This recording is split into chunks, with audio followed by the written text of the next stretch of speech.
Okay, we're back.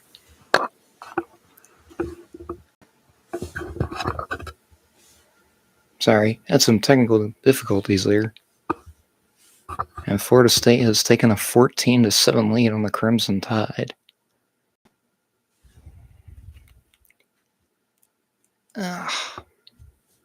Well, so much for that mic working, but now we got this mic. So we are back, folks. And Florida State has taken a 14-7 lead on Alabama.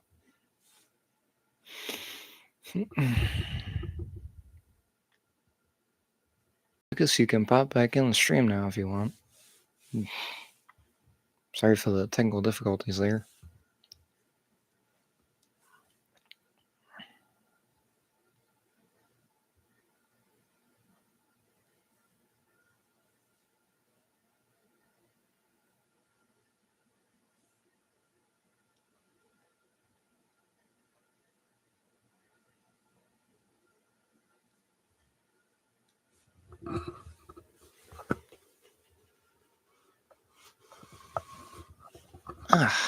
Okay, I think that'll work.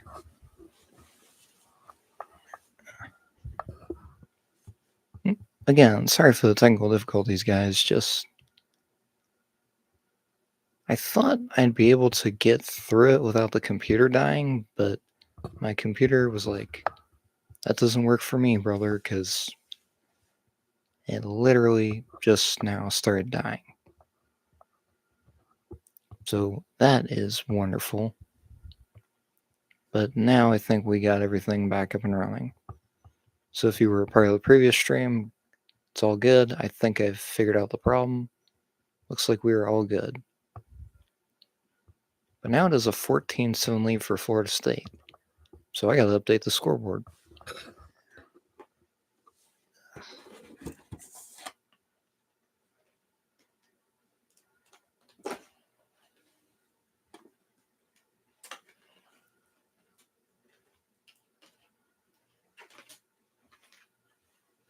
Let's see.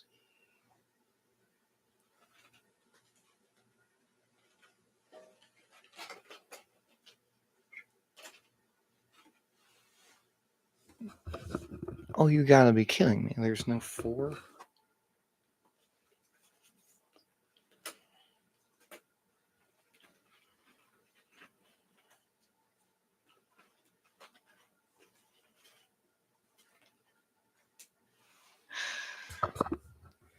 Damn it, I had one job, and there's no 4. What the heck, man?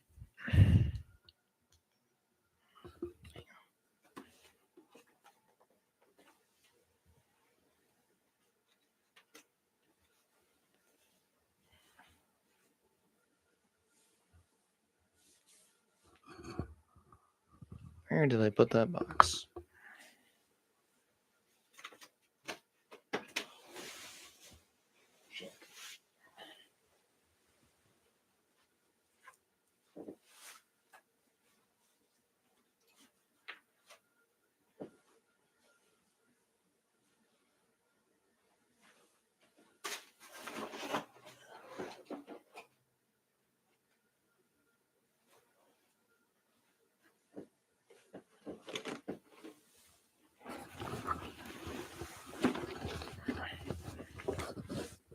Alright, let's see.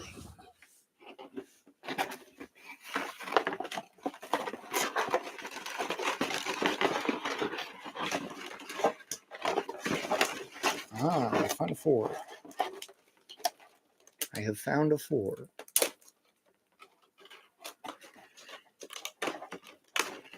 There. I found a 4.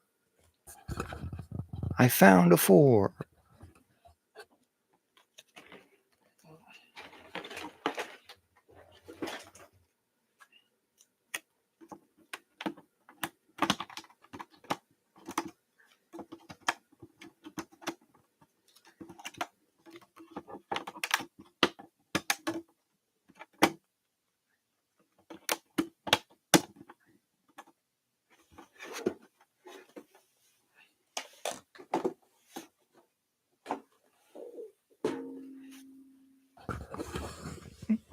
I have found a 4.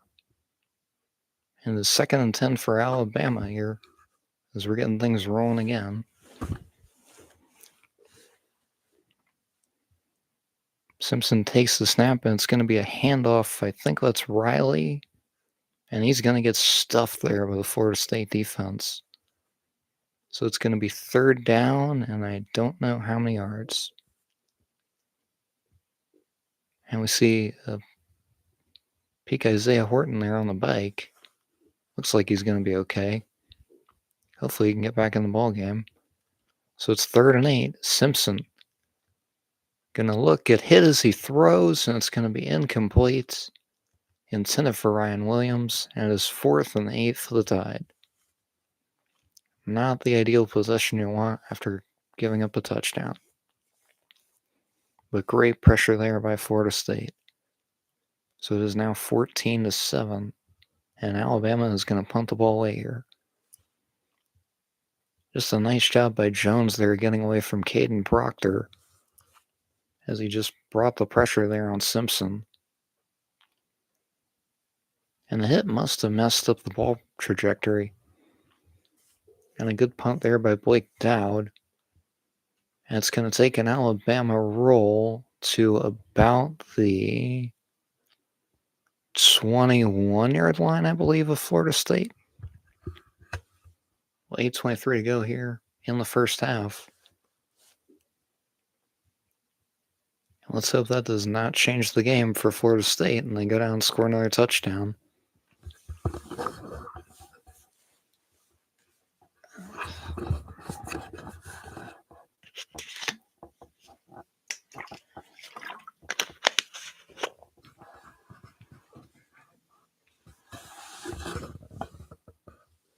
Because that would not be ideal.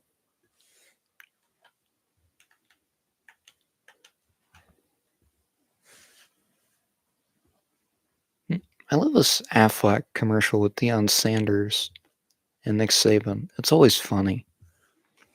Because now Deion's the one coaching and Nick's the one retired.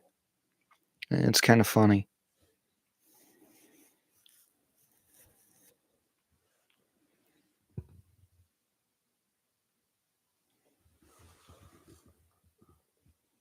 Hey, can we see him? Hello, Owen Cena. Oh my god. Lucas, come on, man. Really? You gotta make the invisible joke. I told you I was having technical difficulties there, man. But you're kind of like Billy Joel in some ways. You're quick with a joke and you'll light up my smoke. That's kind of funny there. So appreciate you. No, yeah, I guess you can't see me.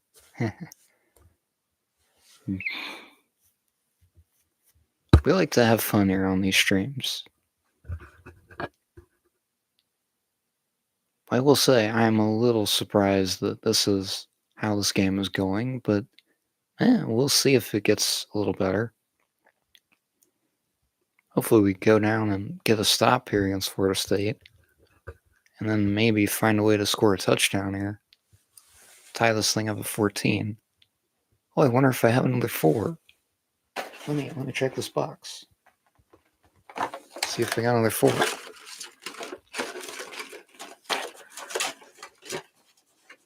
Oh, would you look at that? Another fucking 4. This is the one thing I was trying to find.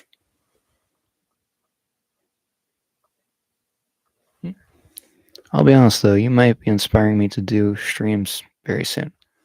Oh my god, Lucas. Man, you're gonna make me cry. I appreciate you so much. You were just awesome. You're gonna make me cry, man. I appreciate the hell out of you for that. Honestly, yeah, you should do Green Bay Packer games, because I would just love to watch you crash the fuck out if they lose to the Lions next week.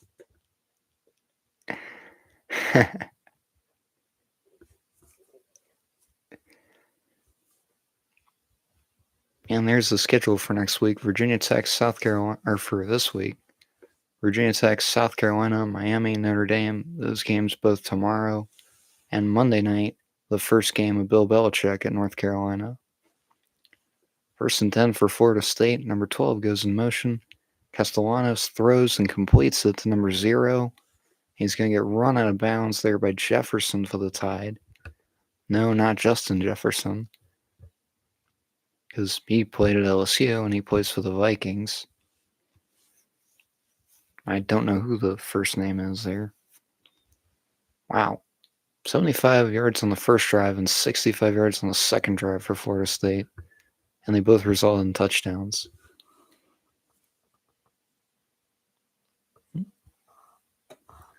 It won't be anytime soon because you say you have technical difficulties. My laptop would say, hold my fucking beer.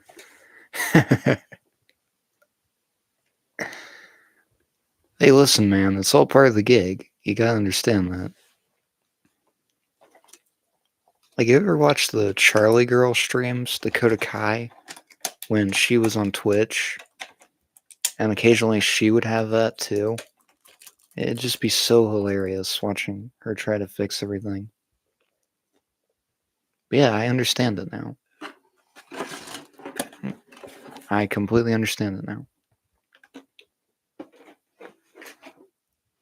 Alright, there we go. I have to put away the box of fun there. And I think Florida State just got another first down. Yep, they did. As it was a run with Croman, the running back. Oh, you gotta be kidding me, Jefferson. That's really the best you can do at making a tackle. This is not WWE, man. You're not Brock Lesnar. Why are you trying to suplex the dude?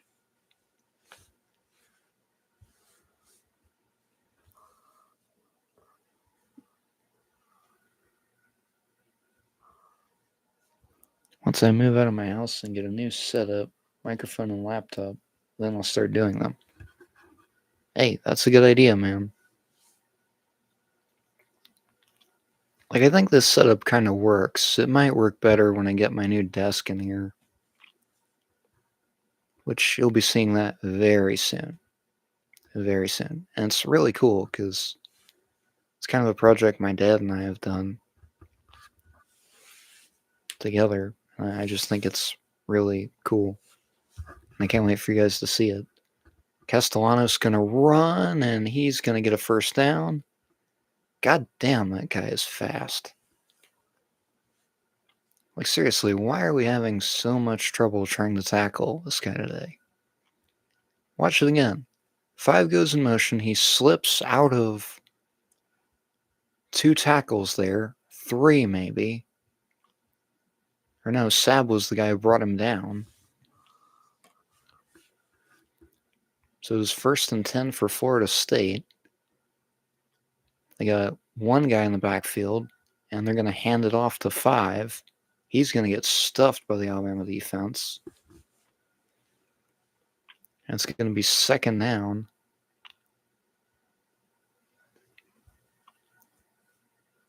It is going to be 2nd and 8 here for Florida State. They've run for 107 yards this game. Wow. I see you, Gus Malzahn. Don't think I don't see you. I see you with that headset on. You're too good to join the retirement community in Alabama. But we didn't want you anyway. 1st and 10 for Thomas Castellanos from Florida State. He's going to slip out of something, and now he's going to run, and he's going to get hit by number 42 for Alabama.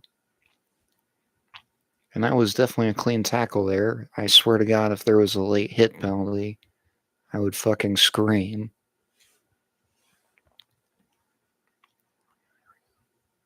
So it's going to be 3rd and 4 here for Florida State. Wow, Castellanos has not thrown a single incompletion in this game. We got to change that, boys.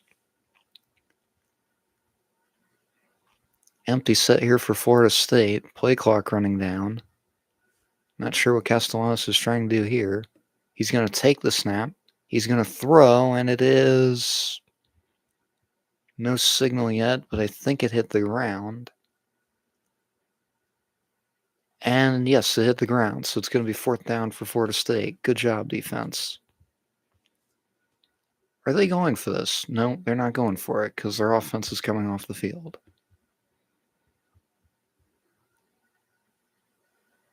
Castellanos going to the bench. And a great series there for the Alabama defense.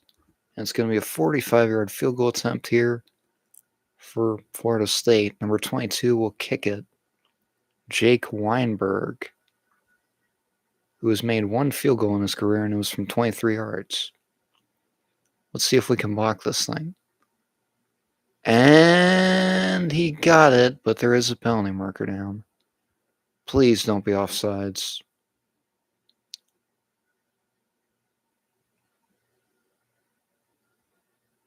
Wait, why would Florida State take a timeout on a field goal attempt? That doesn't make any sense.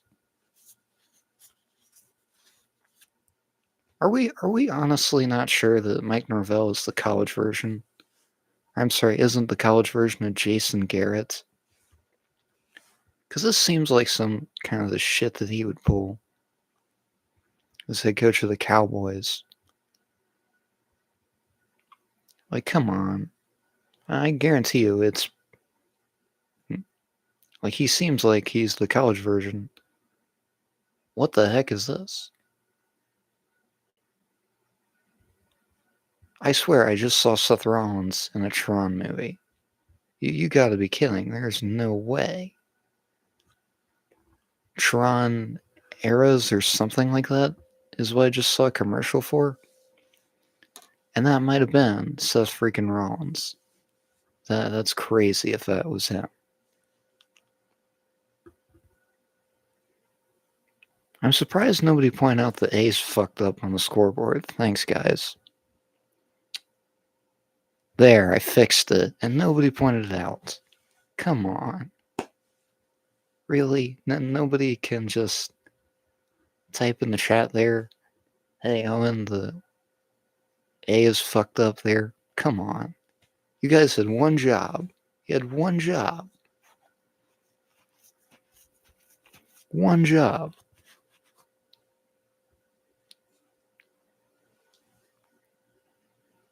Let's see what we can do with some scoreboard watching here.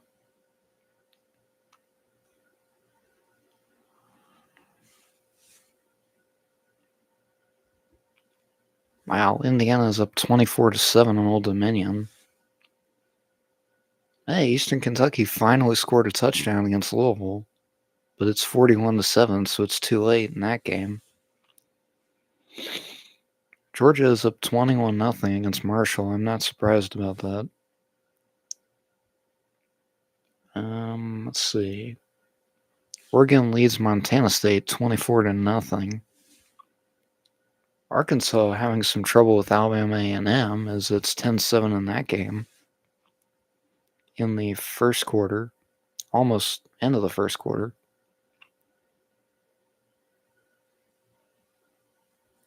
Well, we may see Boston College score over 60 points. It's 59-3 that they currently lead against Fordham. And there's 5:03 to go in the fourth quarter in that one. And Penn State is up 20-3 on Nevada. That game close to halftime. And Iowa State is taking care of business against South Dakota. It is 24-7, almost the end of the first half there. And now Florida State's going to try a 45-yarder here. Let's see what happens. And he got it. So Florida State goes up by 10 points against Alabama.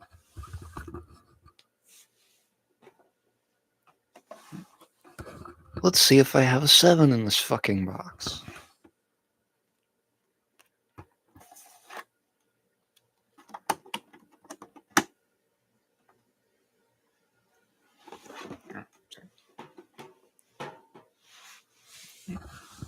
Now it is Florida State 17, Alabama 7.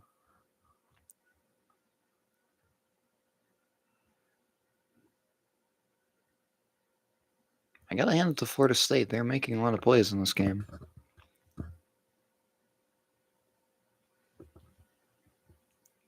$111 rushing yards for Florida State.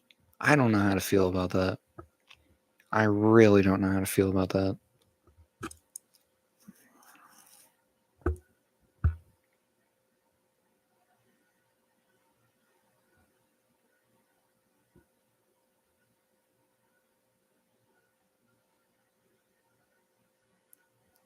So 3:44 to go here in the first half, and Alabama's about to get the football back. I would like to see a score before halftime to cut this to either a 7-point game or a 3-point game.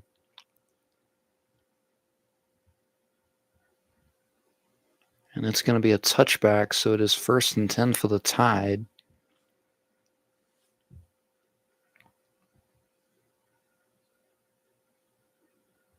Oh yeah, I don't know if you guys saw it. Got a new poster back there, my Evolution poster. It's actually the first live stream I ever did. It was a lot of fun, and I'm trying to keep getting better at these things. Try to be more entertaining. Also, shout out to Lee Corso. Made his final headgear pick ever. And he picked Ohio State to beat Texas. And Ohio State beat Texas. So Lee Corso, congratulations on a hell of a career. And best of luck on your retirement, man. It will not be game day without you. Thank you so much, Mr. Corso. A nice run there for Alabama. It's going to be 2nd and 5. Okay. And looks like we're going to be running the hurry up here. Simpson takes the snap and hands it off to Richard Young. Some pushing and shoving there between Isaiah Horton and number 0 for Florida State. So it's going to be 3rd down for the Tide. Don't know how many yards yet. 3rd and 3.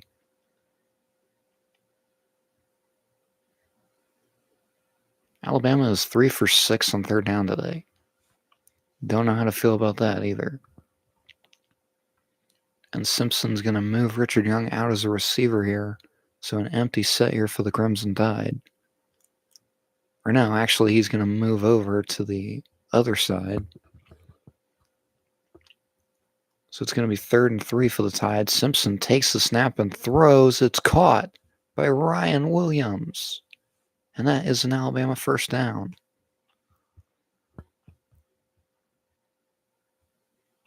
And Ryan Williams, man, he made a lot of crazy plays last year. That guy was doing amazing things for this offense. Hope he continues to do that this year. Simpson takes the snap. He's going to look and throw and complete it to Richard Young, who's going to slip on the sideline. And that'll take us to the 2-minute warning. Well, I'm sorry, in college football, it's called the 2-minute timeout. So it's going to be 2nd down for the Tide. Because I believe we're taking a TV timeout. Yes, we are. Okay. Oh.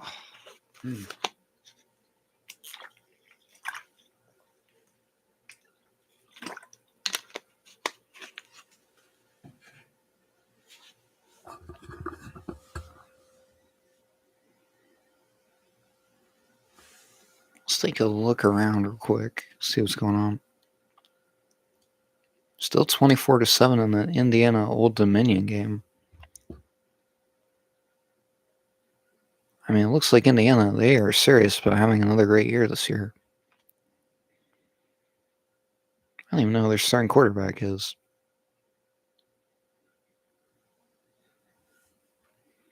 And it's a handoff, and what a run there by 28 for the Hoosiers. And it's going to be a 1st down. It may be 1st and goal for Indiana.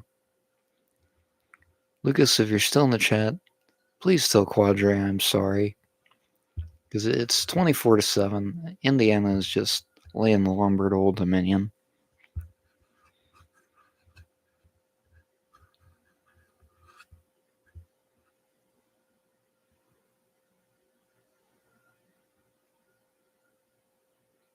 Oh, Mendoza. That's the name of their starting quarterback. Okay.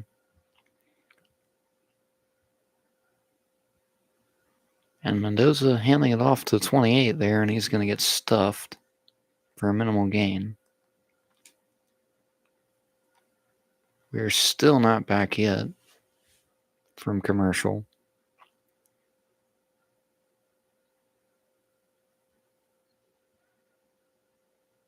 SavingCollegeSports.com.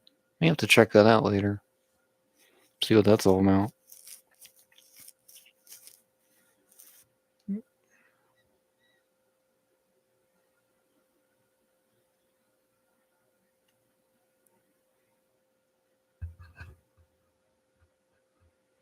So I call it college football, but I know my co-host, Rhiannon, on my podcast, What's the Tea?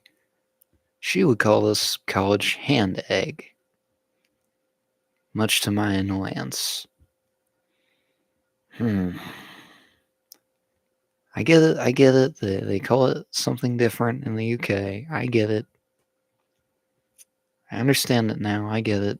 But still, it's college football, not college hand egg. For the love of God.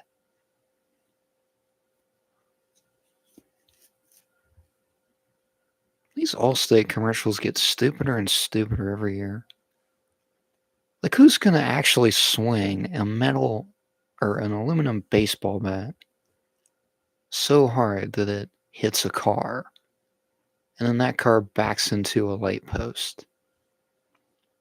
Like, what are the odds that actually happens in real life and not just in a commercial?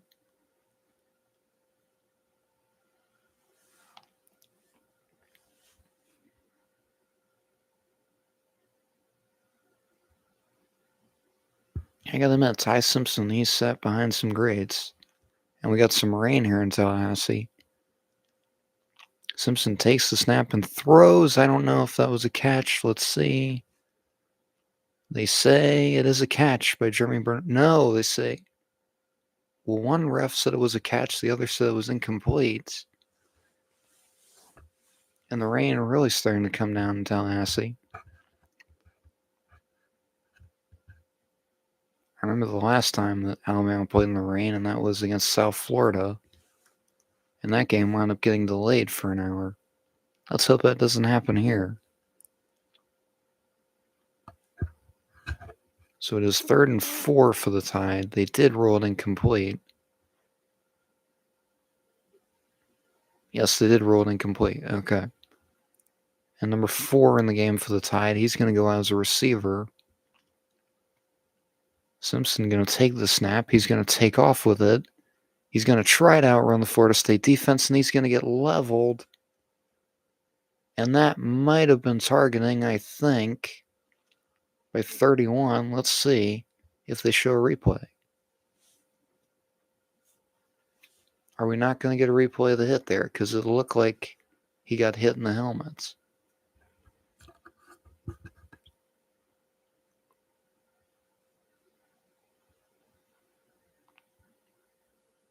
That's going to be 4th and 3 for Alabama. Looks like we're not going to get a replay. Although I think there was contact with the helmet there by one of the Florida State defensive players.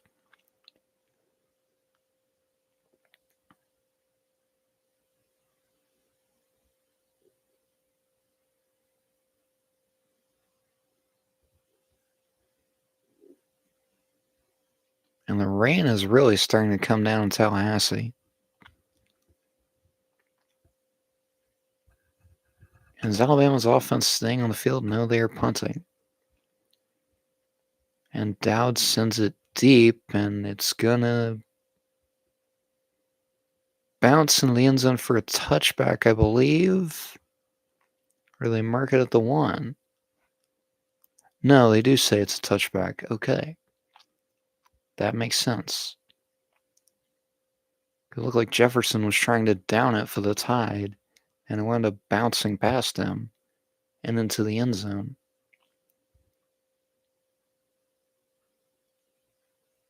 Okay, Ty Simpson, 10 for 14, 87 yards and a touchdown. That's not bad. And here comes the Florida State offense out on the field. I wonder if they're going to try to put more points on the board before the half.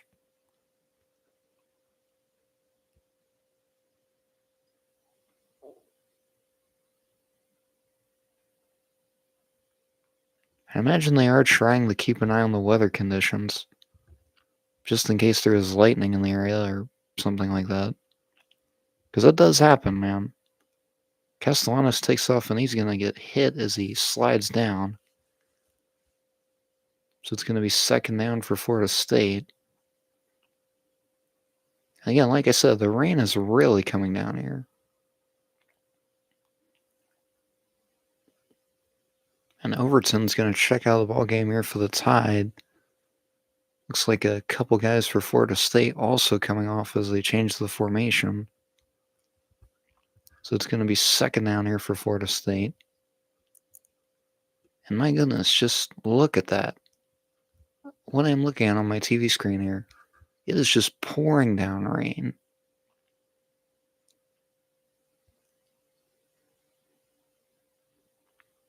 And 13 is going to go out as a receiver here for Florida State. No, he's going to go in motion. Coming as a blocker.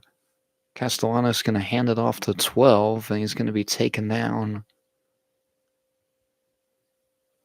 I think 3 yards there.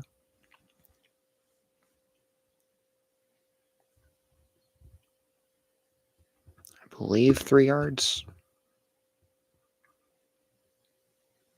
No, they say it's going to be 3rd and 2 here for Florida State. So that might have been a gain of 3. I'm not exactly sure. Clock continuing to run down here on the half. Florida State does have a timeout left.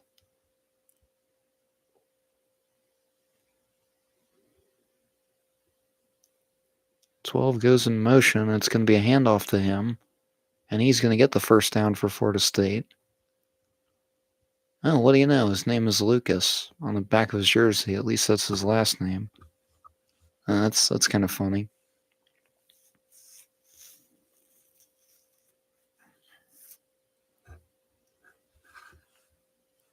And okay, so it'll be 1st and 10 for Florida State.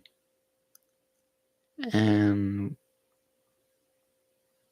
okay, things moving a little slow there. I'm not sure what's going on. 13 going to go in motion here, and he's going to be a blocker. Castellanos hands it off again to 12. He's going to get run out of bounds. I believe that was Hubbard for Alabama.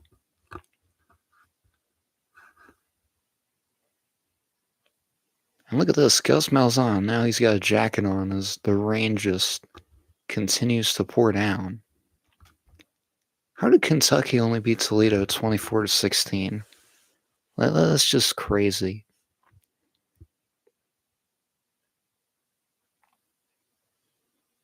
So it is 2nd and 8 here for Florida State.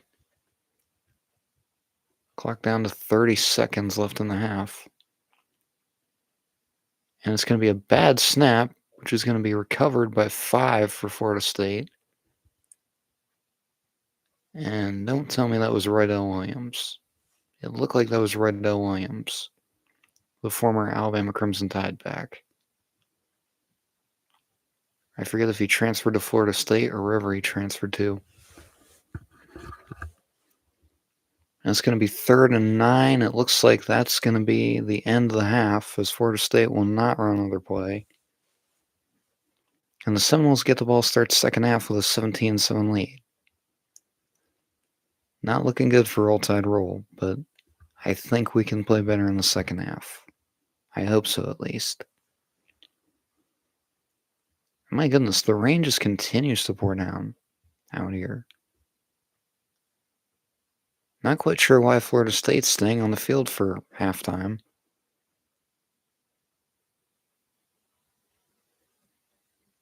Okay, now they're going to the locker room. That looked a little odd there.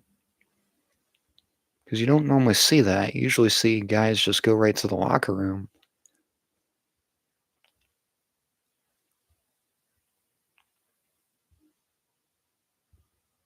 Now Mike Norvell is doing an interview there with the sideline reporter.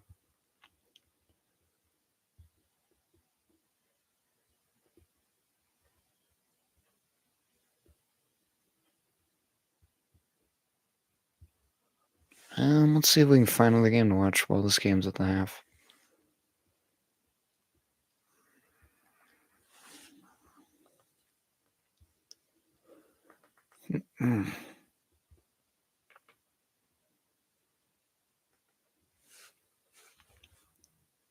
Jeez, Oregon is pouring it on Montana State. It is now 31-0.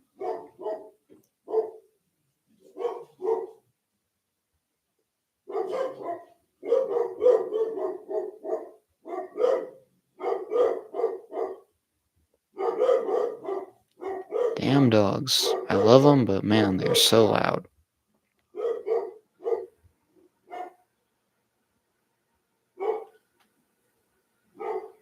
Good win for Tennessee today, 45-26 over Syracuse. But hey, man, you gotta give credit to Syracuse. They scored 26 points against an SEC defense. That's pretty impressive. Looks like this Nevada-Penn State game is also at halftime. Let's see if that one's back.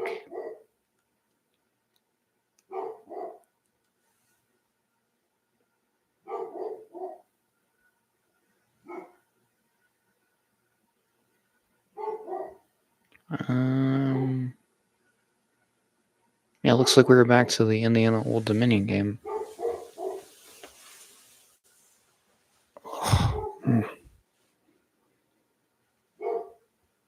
It'll be so much better when I have a chair. Like, this bed is comfy, but at the same time, I feel like a desk and a chair would be better for you guys, too.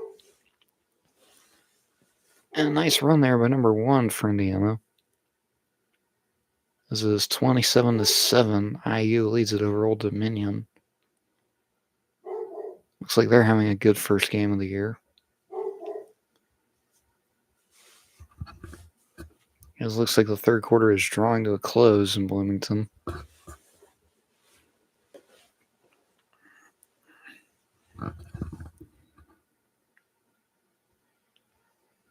It is 2nd and 1. And Indiana does get the first down. As number 1 with a nice run there.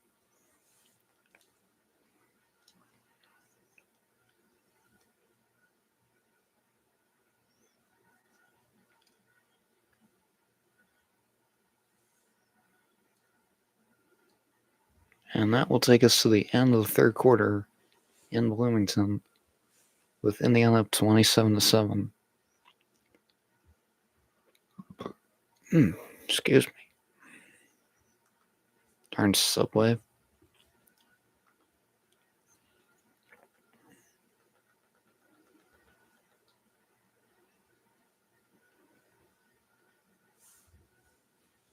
I gotta admit, guys, I'm not really excited about a Clash in Paris. There's one women's match on the card, and it's Becky Lynch and Nikki Bella. Which, I mean, if there's going to be one match on the card, and it is Becky Lynch, I'm sure it's going to be great. But everything else, it's like, Seth Rollins, LA Knight, and CM Punk, and there's somebody else involved in that World Heavyweight Championship match.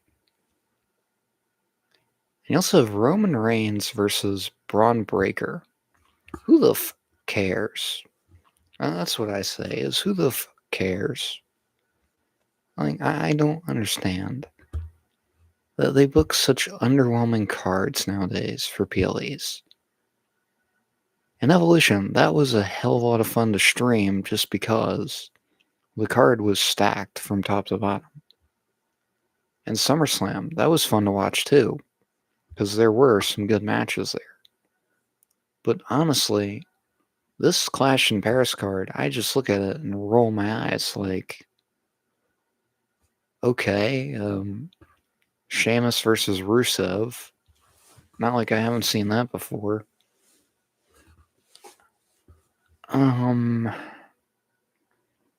No, wait, if I'm cutting a pipe bomb, I feel like I should... Yep, there we go. Take off my hat, too. For a second. I'll be honest, man. There are times I just don't watch WWE anymore. Because they just continue to book the same stuff. Like SmackDown, the only enjoyable thing is Charlotte Flair and Alexa Bliss as tag champs. Like, tell me when I'm telling lies, people. Because I thought about watching SmackDown last night, but I was like, no, it's one of those night before a PLE shows. And I don't really do that because those shows, they just book a bunch of random stuff. And besides, you could kind of find out what was going on social media and YouTube because they were streaming it on Netflix internationally. With the way that works, it's like there's not really a reason to watch them because you can go to Twitter, you can go to YouTube, you can go to Instagram, and all these people have clips already. Like, it's like there's just no point in watching it anymore if all these clips are just readily available. Which I see no problem with that, personally, because then you can skip all the stuff that you don't want to watch. And I think that's good in a lot of ways. But it's like, man, what is the point of watching it anymore? Like, there are certain aspects I tune into on Monday Night Raw, and I'm like, okay, this is exciting, and that's exciting. But SmackDown, it's like there's one thing I watch, and everything else, I just am like, what are we doing here? Like, Michin beat Kiana James in like 5 seconds or something like that. And if that was Kiana's first match back in a ring, to me, it's like, what is this? What is this? Like, I don't understand what we are doing here. Because I wouldn't have booked the match at all if it's only going to be 5 seconds. That just doesn't make any damn sense. And Kiana is currently the manager of Julia, the current US Women's Champion. Like, what's going on there? You gotta make things make sense. Instead of trying to book all this random stuff. You know, like, I feel like sometimes it just gets too random. Like, oh, there's this match. Oh, there's that match. It's like when they fucking booked Braun Breaker and Jey Uso in that main event on Raw. It's like, bro, we've seen this already. We don't want to see it again. I've seen that like 10 times in 2025. I want something a little more creative than just one freaking continuously booked match. And I get it. Braun Breaker, he's great. Jey Uso, he's great. But I just don't understand why they keep booking it so many times. And yeah, you can change the stipulation all you want, but it's still the same damn match. It's just ridiculous, you know? Like, I just don't understand why they keep booking the same damn matches. It's just getting repetitive. And it's like Charlotte and Alexa were supposed to defend against the Secret Hervas. They were supposed to defend the tag titles last night. And they wind up not doing that because Piper Niven isn't there for some reason. And it's just the Secret Hervas getting one up again on Charlotte and Alexa, the tag champs. I just don't get it sometimes. And it's like I watch NXT. And yeah, the women's main event tag match was good, but everything else was just like, what is this? What is that? Like, I just don't understand what you're trying to go for here with this. Like, I just don't get it sometimes. Sometimes the booking can be repetitive as hell. And it's just like the thing with WrestlePalooza in Indianapolis. I'm really hoping this is not WWE's attempt to get out of SummerSlam and WrestleMania there. Because I will be so pissed if they do that. Because they signed a contract with the city of Indianapolis, with Indiana sports, that you have to do this. No ifs, ands, or buts about it. Like, you will not do us like you did the city of New Orleans. Under any circumstances. Because, I just don't get it sometimes, the way they do these things. It's like you've got ESPN and WWE now under one roof. Or under one app, I should say. I like the idea. I do. But I do not want to pay $30 a month to watch wrestling. That's just stupid. And then they're going to make the PLE prices even more expensive. Like, why? Why would you do that? I'm going to do an impression here. Why? Why would you do that? Why on God's green earth would you do that? It just doesn't make any sense. Like, make it make sense. And then you look at Tiffany Stratton's title reign, too. Yeah, there have been some good parts, like that match at Evolution between her and Trish Stratus. And good matches on SmackDown, too. But it's like, I just don't understand what they're doing with this. That's why I'm sitting cross-legged and sitting on my bed, cutting a pipe bomb here. If you don't know what that is, look it up. CM Punk cuts pipe bomb promo. That's all you gotta look up, and you will completely understand what I am doing, which is cutting a pipe bomb on WWE and just on wrestling in general. As we have a halftime pipe bomb. Whoever would have thought that would be a thing? I certainly didn't, but here we are. It's like with WWE and AEW. They're trying to counter program each other. Well, really, it's WWE doing it because every time, it's like every weekend, AEW is a PLE. What do you see? You see a WWE PLE scheduled right then and there. Like, what are we doing? I mean, it's just getting really repetitive and ridiculous. Like, why can't we just enjoy the fact that we have WWE and AEW? The Monday Night Wars are not coming back, people. There's no brand war. There's no war between WWE and AEW. It's just ridiculous. I just don't understand what the point is of doing that, I get it, you're trying to push viewership towards your show, but it's like, they can coexist. It's not the 90s. It's not the 80s. It's not the 70s. It's not the 60s. It's not 2001. It's not 2000. They can both coexist. Like, they can both be around. You don't have to just choose one and then be a mark for that particular brand of wrestling. Like, just be glad that we have what we have.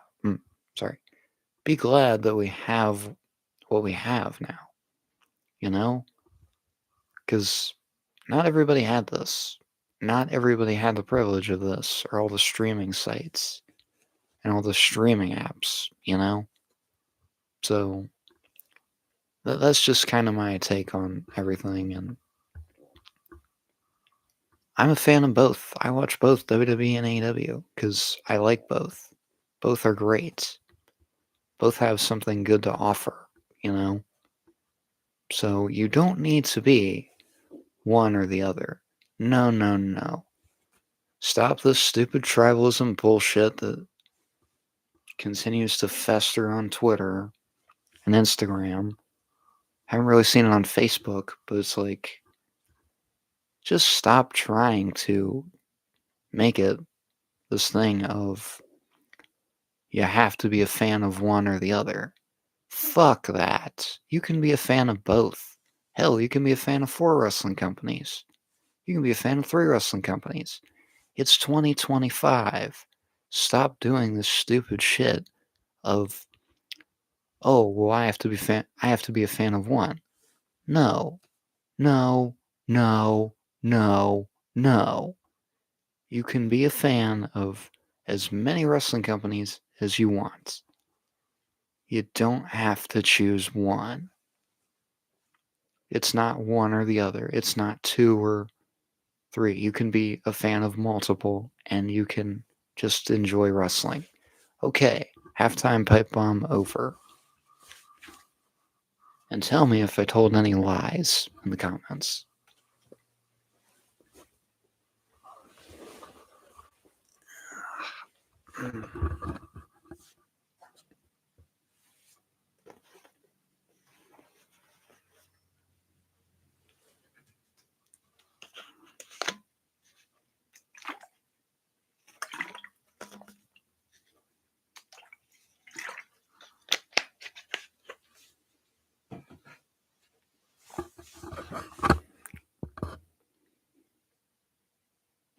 Oh yeah, I don't know if you guys have ever seen this, but this is my room.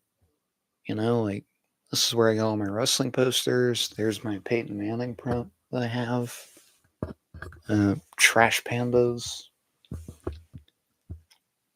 It's kind of this minor league baseball team that I really thought was kind of cool.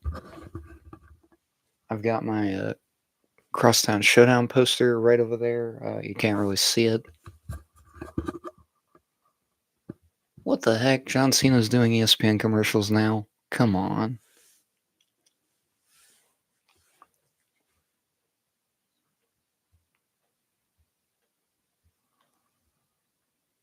But yeah, this is my room. This is kind of where a lot of things are going to take place. Like, I'm going to start doing gaming live streaming.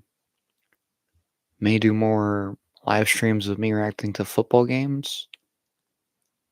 Yeah, because I'm going to get a desk in here next to my guitar. And so I'll be able to sit at my desk and record stuff that way too. But yeah, I'm really excited about it. I think it's going to be great.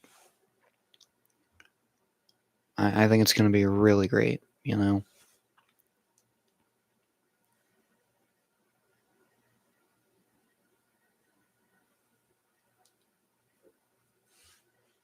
Still waiting for this damn game to kick off the second half. Like, come on, man. I'm about to do my Homer Simpson thing. Start the game. Start the game. Start the game. Start the game. No more commercials. No more commercials. No more commercials. Start the game. Start the game. Start the game. I know, sometimes I'm a little ridiculous when I do this. But it's all in good fun. All in good fun, you know? That's why I like doing this, because it's just fun. Let's see if we're back from half yet. Looks like we are. Oh, now we got a rainbow in Tallahassee. Hopefully that's a good sign for the Crimson Tide in the second half.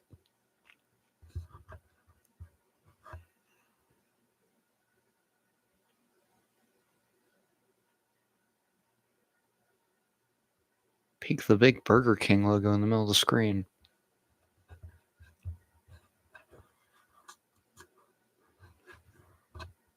That's another thing I can't stand. The fact that they gotta put conferences all over it. Like, this is a game between an SEC team and an ACC team. Why the hell does it have to be listed as ACC on ESPN? In my opinion, it's just ABC Sports presents college football. Like, what happened to the good old days of that? As we start the second half with a kick return by Florida State to about the 15-yard line, I believe.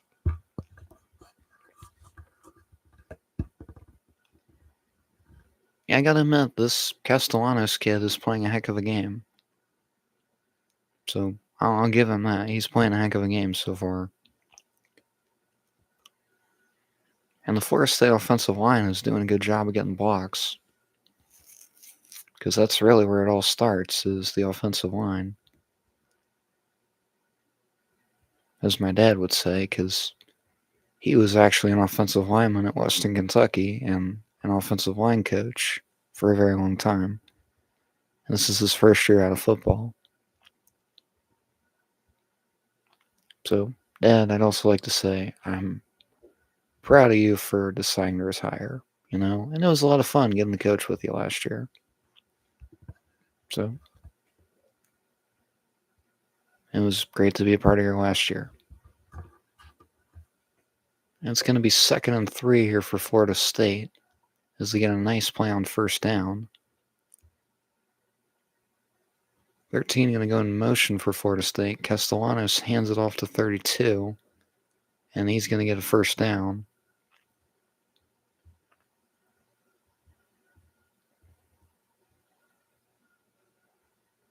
I really hope this does not turn into the Oklahoma game again. Like, this has just not been a good game so far for the boys in Crimson. Let's see if they can pick it up defensively.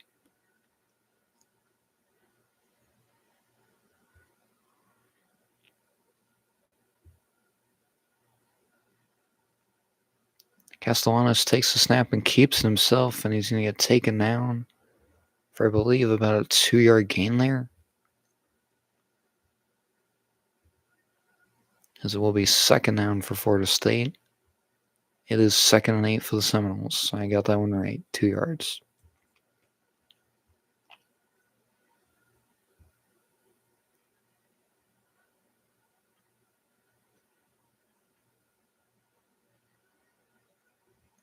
It is 2nd and 8 here for the Seminoles. Castellanos is going to send 13 in motion. He's going to take the snap. He's going to run. And he's going to just throw it to the Alabama sideline to avoid a sack. So it's going to be 3rd and 8 here for Florida State. And the Tide are getting some pressure again. This is exactly what you want to see if you're an Alabama fan.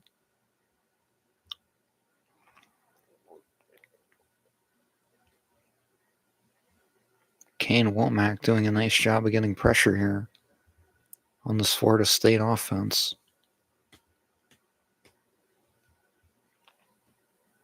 And it's going to be an empty set here for Florida State. Castellanos checking at the line of scrimmage. 5 is going to enter the backfield. And I think Florida State is going to have a false start penalty here. Let's go. False start on Florida State. And that's going to make it 3rd and 13. As Pettis, 57, one of the offensive linemen, moved too early on the motion there. So it is going to be 3rd and 13 here for the Seminoles. And if the Tide get a stop here, they're going to get off the field defensively. And they will finally have the football back on offense.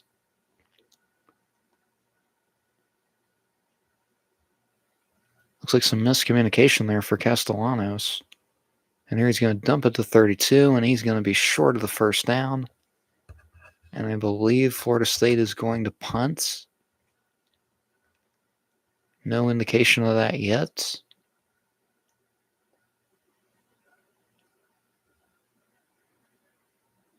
And it's going to be 4th and 6.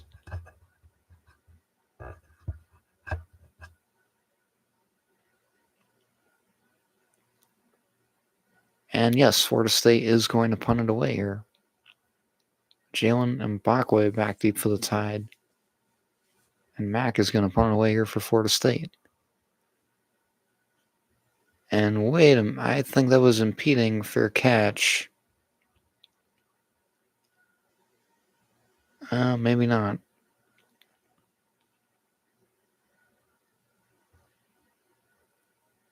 And there is Ty Simpson. Let's see if he can get it going with the Tide offense when we come back from commercial.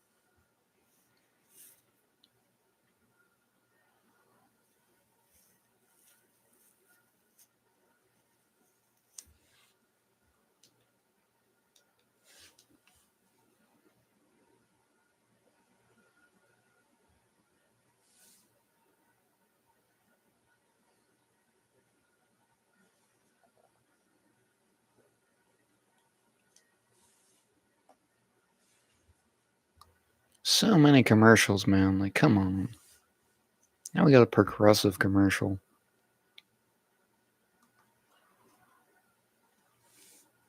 It looks like Indiana is putting the finishing touches on a victory against Old Dominion.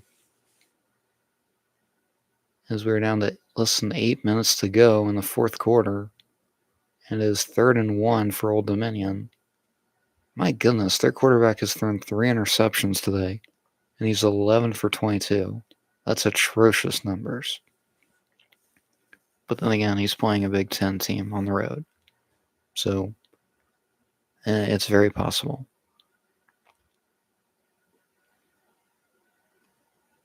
And one takes the snap and keeps it, and he's got a first down, and he's got room to run, and he may be gone. He is gone. Touchdown, Old Dominion. What a run by Colton Joseph. And the Monarchs are back in this one, folks. Unbelievable. What a run by Colton Joseph. And Indiana now only has a 13-point lead, it looks like. It looks like 7 was one of the guys that got beat on defense here for the Hoosiers. And just what a great run there by Colton Joseph, the quarterback for Old Dominion, as he was gone off to the races for a touchdown.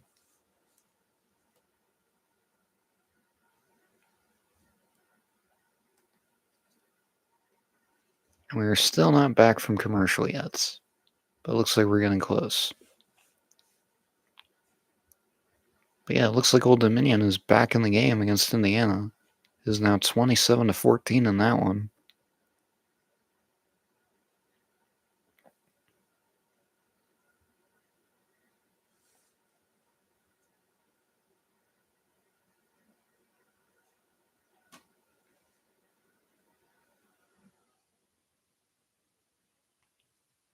And we are back. We got a shot at Kirk Herbstreit watching the Alabama-Florida State game with his friend Chris Fowler, as they're going to have the call of LSU and Clemson tonight. Big game there. I'm looking forward to that. And I think I'm taking Clemson to win that one, considering LSU has not won a home opener under Brian Kelly, or really a season opener in general. Simpson takes the snap. Play action on 1st and 10. He looks deep downfield, and that is incomplete. 11 on 11 crime there, as he had 11 on defense and a wide receiver and a wide receiver that's number 11 for the Tide. Not sure what that play call was, because I did not see that being wide open. So it's going to be 2nd and 10 here for the Tide, early in this third quarter.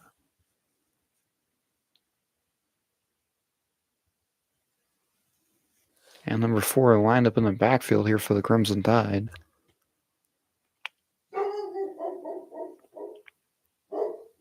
And Simpson is going to take the snap. It's going to be play action again. He's going to look deep downfield. It's caught. Jeremy Bernard. And there he goes as he leaps out of bounds in Florida State territory. A huge gain of yardage for the Crimson Tide. And an Alabama first down. What a throw by Ty Simpson. And what a great catch by Jeremy Bernard. It looked like he could have hit Ryan Williams there. But it looks like Florida State is doubling him a lot. So it's going to be 1st and 10 for the Tide in Florida State territory. And the Tide might have gone hurry up there, but they go a tight package here. 11 is going to go in motion. Simpson play action again. He's going to look. He throws, completes it to Josh Cuevas for a minimal gain. I think he got a yard at least, maybe 2. And it may be at least a yard or 2 there for Josh Cuevas. He did get 2 yards, so it's going to be 2nd and 8 here for the Tide. 4 is going to line up as a receiver as he comes out of the backfield. Empty set for the Tide. Simpson throws, and it is caught by Ryan Williams. So it's going to be 3rd down, and I believe either 3 or 5 yards. They're not saying yet. And they're going to say it's 3rd and 5, so it's a gain of 3 there for Ryan Williams. Good pass by Ty Simpson. Simpson takes the snap. He's going to look. He's going to run. He's going to throw, and it's incomplete as he just throws it away. And I don't know what Alabama's going to do here. Will they go for it, or will they take the 3 points? Let's see. Or will they punt? I'd be surprised if they punt. And he just overshot Jeremy Bernard, it looks like there. And the Tide are going to go for this on 4th and 5 early in this third quarter. I'm not surprised because you kind of got to start taking some risks here. And Alabama did go for it on 4th down and convert one earlier. Let's see if they convert another one here. 28 enters the ball game here for the Tide. Simpson takes the snap and throws. It's caught, but it's going to be short of the 1st down. As Riley could not secure the catch and keep going to get the 1st down, and a huge stop for the Florida State Seminoles. And the risk does not pay off for the Crimson Tide. And it looked like it almost would have worked if they completed the pass a little shorter, and Riley had to go up there and get that one. And 28 for Florida State does a great job of making an open field tackle. And I believe they are going to say it's short, as it didn't even get to the line of scrimmage, it looks like. And it is going to be, as they take a measurement, it is well short of the 1st down. Unbelievable. Well short of the 1st down.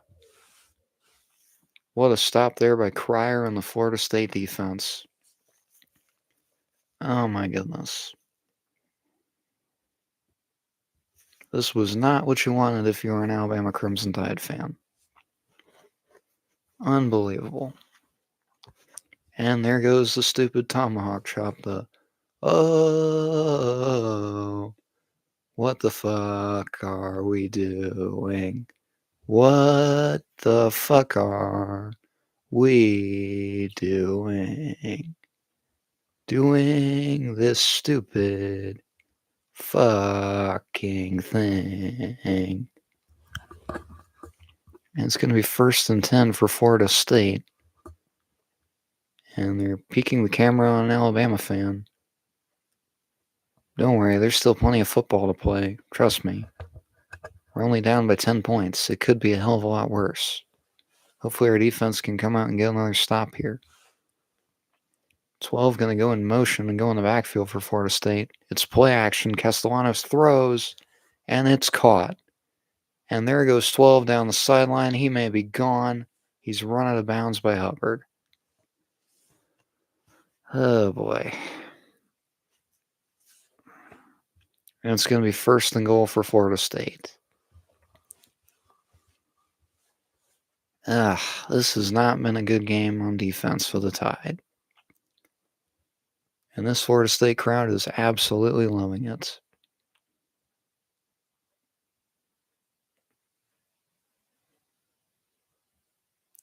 Castellanos 9-11 for 152 yards in this game. He does have a rushing touchdown. There's the pitch to 26, and I think he got in. He did. Fuck. Now I gotta update the scoreboard. It is Kazia Holmes with a 4-yard rushing touchdown. And Florida State, just like that, goes 2 plays, 68 yards in 37 seconds. And this is not looking good for the Crimson Tide.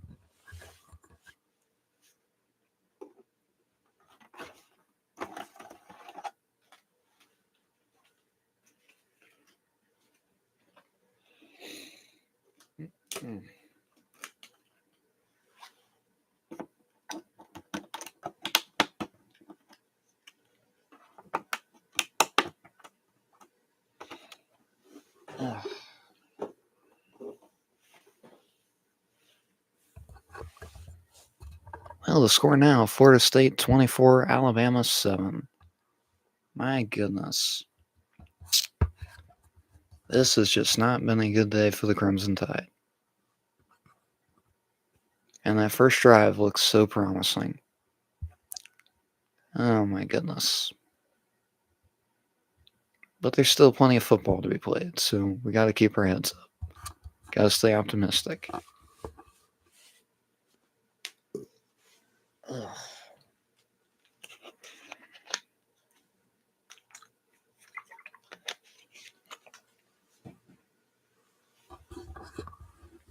It's 24-7 lead, man. Like, we have got to get some stops. And we need to put some points on the board on this next drive. Because this is getting out of control.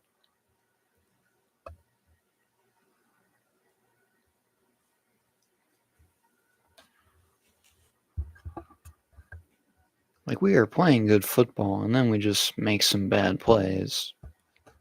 And now they are just taking it to us.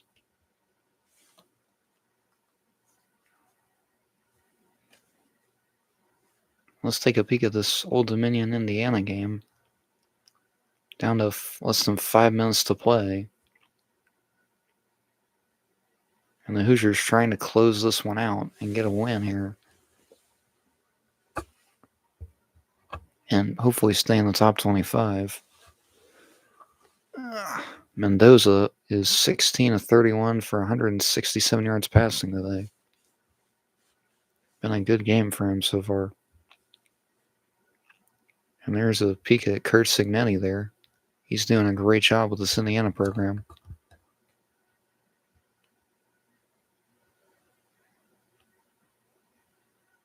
And it's going to be 3rd and 1 for the Hoosiers. Let's see if they can get it here. Handoff, and I think he got it. I don't know. It looked awful close. Are we going to give him the spot? Let's see, and they do. It is a first down for Indiana. And if you're Old Dominion, you might want to start thinking of taking some timeouts here. See if we're back from commercial yet.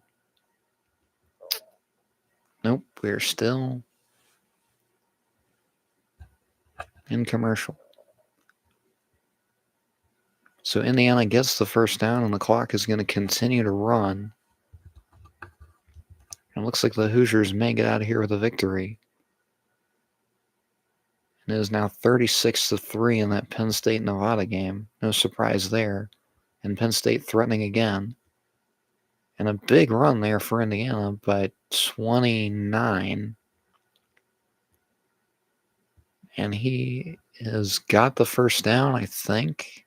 I think that was a gain of 10 yards. Let's see if they give it to him.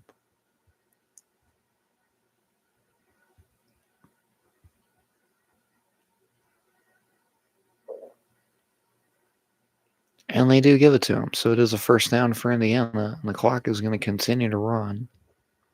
If you're Old Dominion, you might want to consider using your timeouts once it passes the 2-minute warning.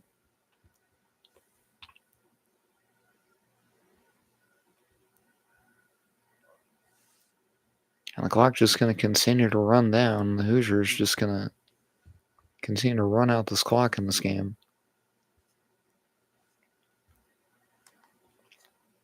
And we are back from commercial. And that's ironic that we beat Florida State 24-7 in 2017. Because now we're down 24-7 in 2025. And it's 1st and 10 here for the Crimson Tide. Let's see if they can get something going here. Simpson takes the snap and hands it off to number 4. And it's going to be a short gain, I think, of about 3.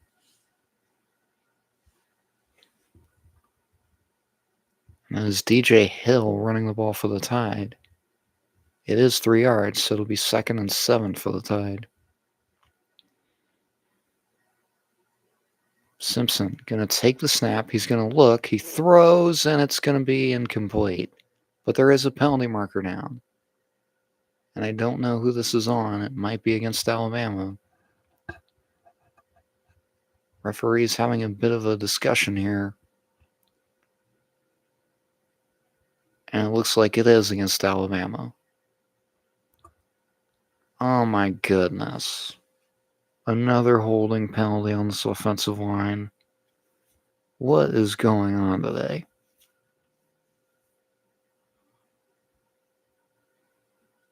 And it's Parker Brailsford, who's supposed to be one of the leaders of this offensive line,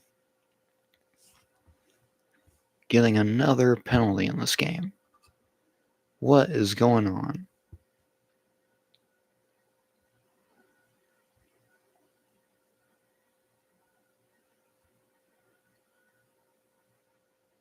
And his second 17er for the Tide. Simpson takes the snap. He's going to look downfield. It's caught. Jeremy Bernard. Bernard down the sideline. There he goes. He's going to be knocked out of bounds in Florida State territory. And that's exactly what you want to see if you're a Crimson Tide football fan. What a great throw by Ty Simpson and a great job by Jeremy Bernard of keeping the play going as he found a way to get past midfield. And this crowd is not letting up on this Alabama offense. And Bernard has 6 receptions for 117 yards. That's a good day. I don't care who you are. Empty set here for the Crimson Tide on 1st and 10. Simpson throws, and Williams unable to bring it in there as he tries to cradle the ball in, but he landed on the turf a little hard there. Hopefully he's okay. And he comes up limping. That doesn't look good. Let's see what happened. And oh, I don't like the looks of that. He might have bent his knee there. And he's going to go to the bench. I'm a little concerned about that. I hope he's okay. 2nd and 10 here for the Crimson Tide. Handoff goes to 20, and he's going to get no gain there as he's brought down by the Florida State defense. And Ryan Williams is going to check back in the game. No, he's not going to check back in the game. Looked like he was trying to get back in there.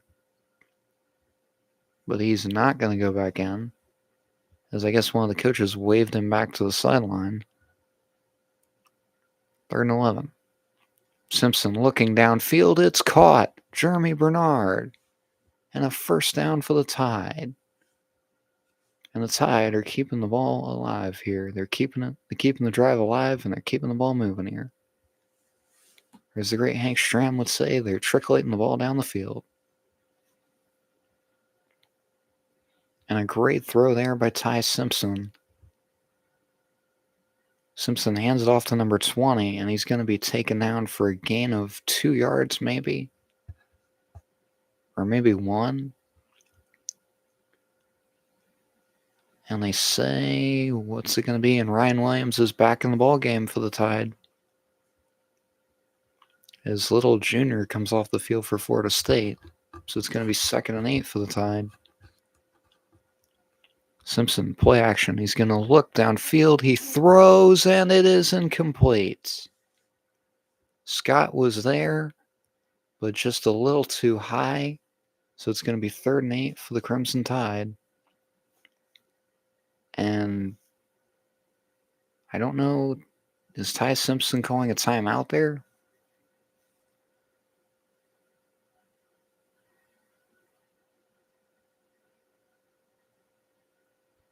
Looked like he was calling a timeout there the way he was doing this in the middle of the field. Clock now down under 7 minutes to go here in this 3rd quarter. And the play clock is running down. And Simpson does get the snap off in time. He's going to throw, and it's incomplete. Josh Cuevas was in the area there. And it's going to be decision time for Alabama. Are we going to try another long field goal? As they missed one earlier from 53, I believe.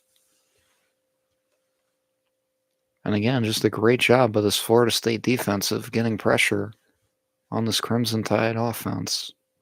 So it's going to be 4th and 8. And they are going to go for it. I'm a little surprised at this. And Cuevas is going to go in motion here. They didn't get it the last time on that 4th down. Simpson launches it, and it's incomplete, and that may be against Florida State. That might be a pass interference penalty. Let's see. And it may be on Joseph for Florida State. Let's see. And it is going to be a penalty against Florida State. And an Alabama 1st down as it's holding. And that is going to cost Florida State a possible stop on 4th down. And yep, that was holding there by Joseph on Ryan Williams. 100% textbook definition of holding. And a stupid penalty committed by the Florida State secondary will keep the drive alive for the Crimson Tide. And this drive is now 8 plays, 60 yards. It has almost gone for 3 minutes. Simpson takes the snap and throws for Ryan Williams, and that was almost picked off by the same guy that just committed the holding penalty for Florida State. So it's going to be 2nd and 10 here for the Tide. And that was a dangerous pass that was nearly off the hands of Williams and almost picked off by Joseph for Florida State. So it's going to be 2nd and 10 here for the Tide.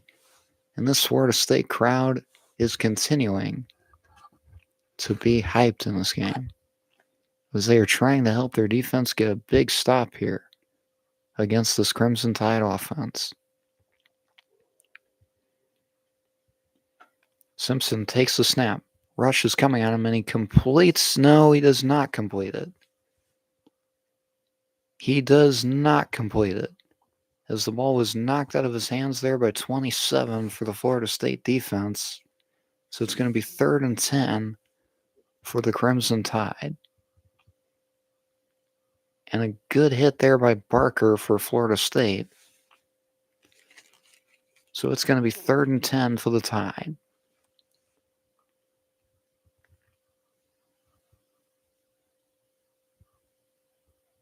Simpson, and it looks like they're going to be in an empty set here for this 3rd down.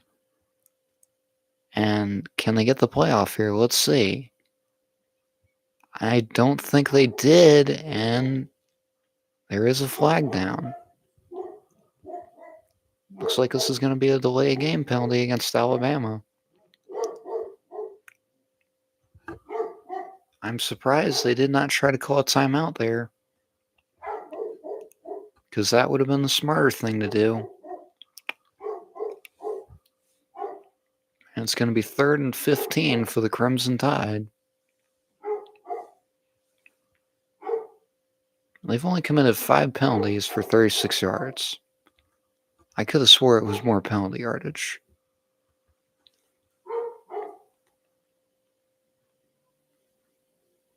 Down to less than 7 minutes to go here in this 3rd quarter. And again, it does not look like Alabama knows the play. Play clock is running down, and it almost runs all the way out.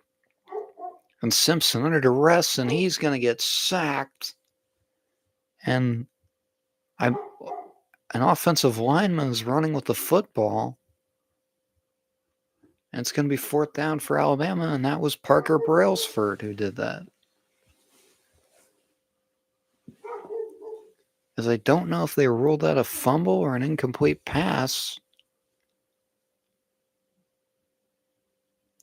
I think that was a backwards pass. I don't know particularly, but that looked like it was a backward pass.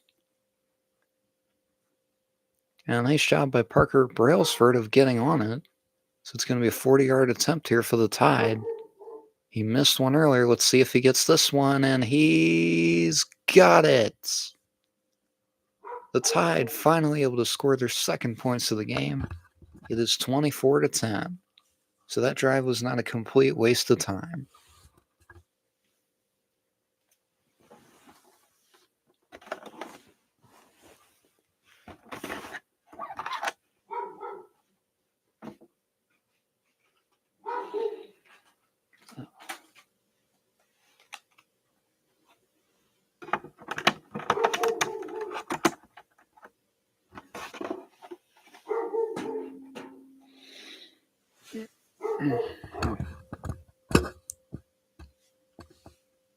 I still can't figure out who the name of our new field goal kicker is. But he's 1 for 2 for the day, so that's something.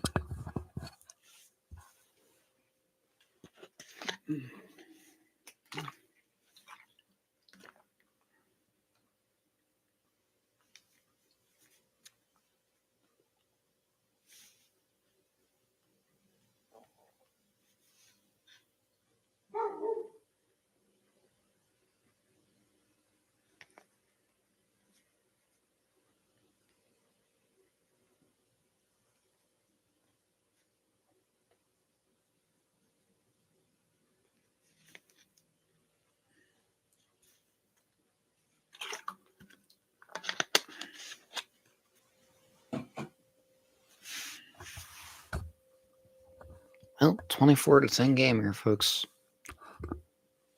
Really hoping the boys in Crimson can find a way to tie this thing up. Because I really do not want to have to buy a Florida State shirt from homefield.com. Because if the Seminoles win, I have to buy a Florida State shirt from homefield.com. That is what I promised.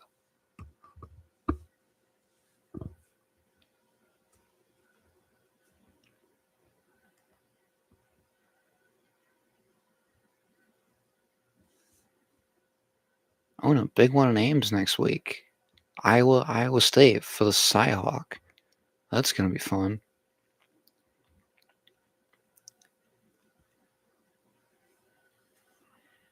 And Rocco Becht is having a game, as they just absolutely dominated South Dakota today. This is why I say Iowa State should be considered in the running for possibly winning the Big 12 this year. But it really depends on how Arizona State comes out these first few games. Because if Arizona State is good, we're in line for a possible rematch between Arizona State and Iowa State, the Big 12 championship game.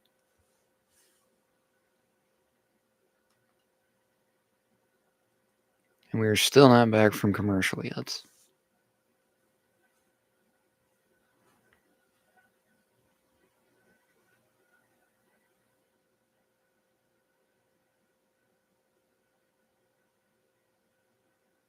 Looks like we're about to be.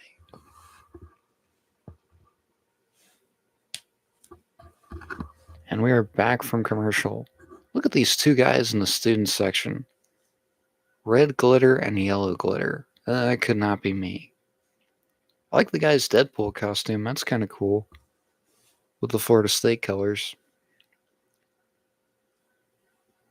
Alright, we're only down 14, boys. Let's get back in this thing.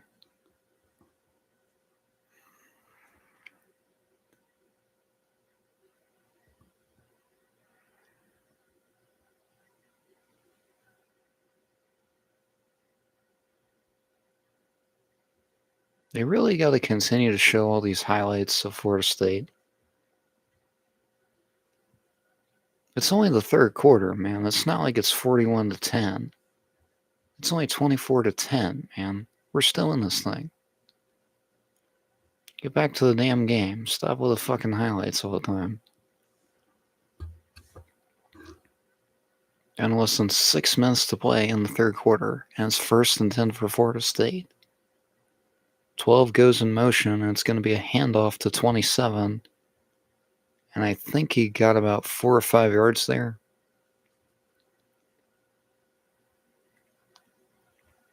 And there's Gus Malzahn. Looks like he took his rain jacket off.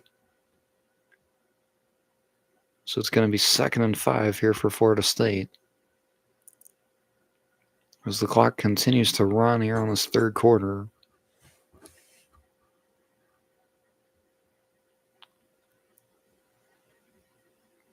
Castellanos is going to take the snap.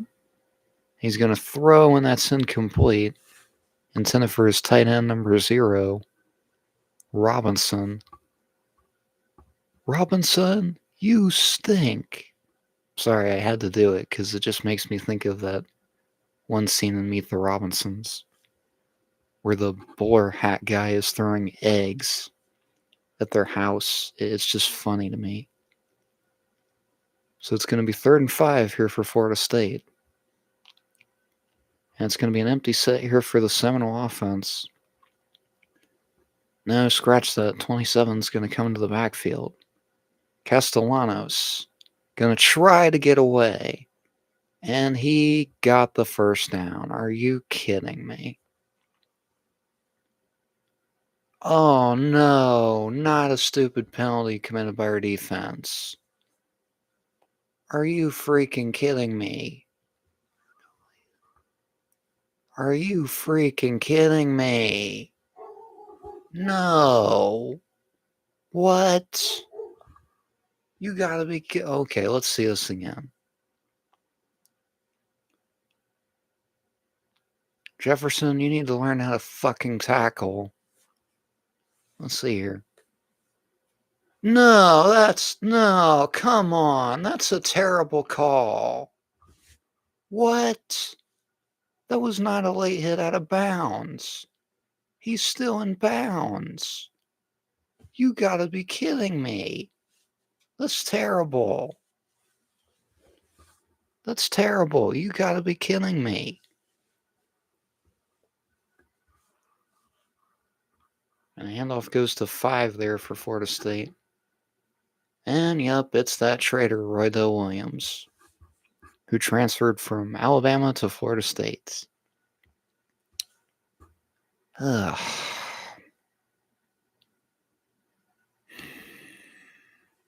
Puts a sickening taste in my mouth. So it's going to be 2nd and 5 here for Florida State.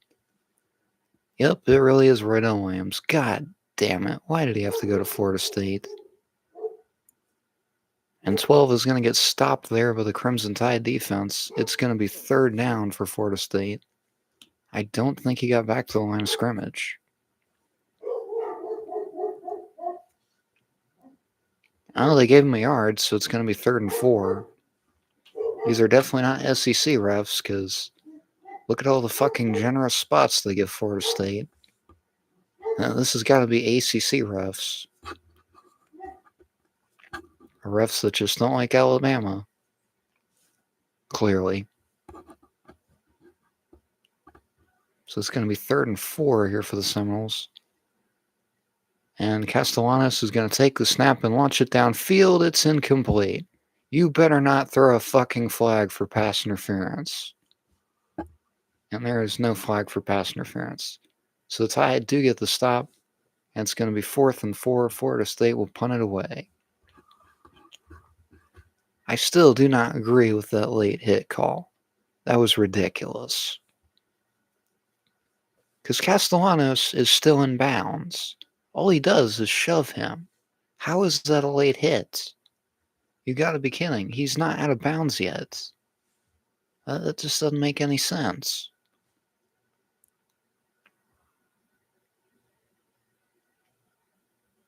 And Florida State gonna punt it away.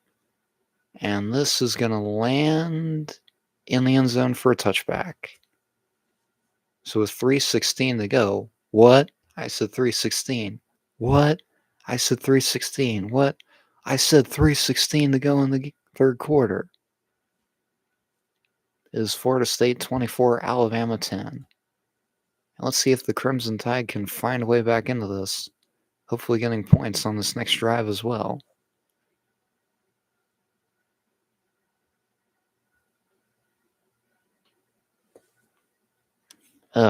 Sorry. They just showed Lee Corso's last headgear pick again. And just brought a tear to my eye. I'm going to miss that man. And it's going to be 1st and 10 here for the Crimson Tide. Looks like Ryan Williams is in the backfield.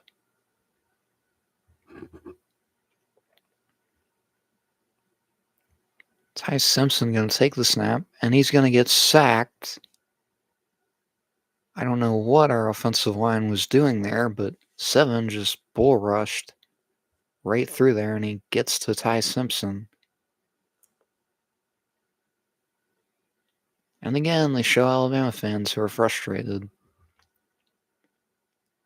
2nd and 17, Simpson going to just throw this thing away. And what the hell is going on here?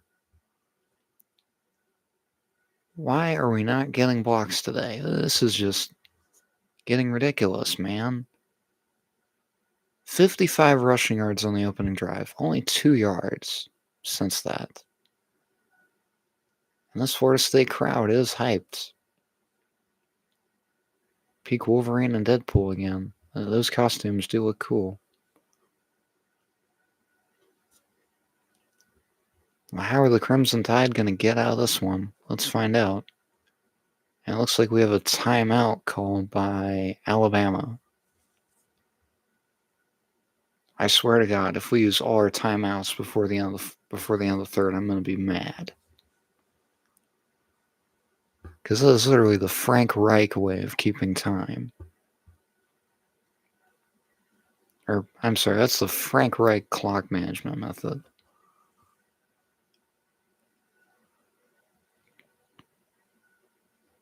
It was 41-7. Iowa State leads it over South Dakota. Looks like the Cyclones are going to go to 2-0 on the season.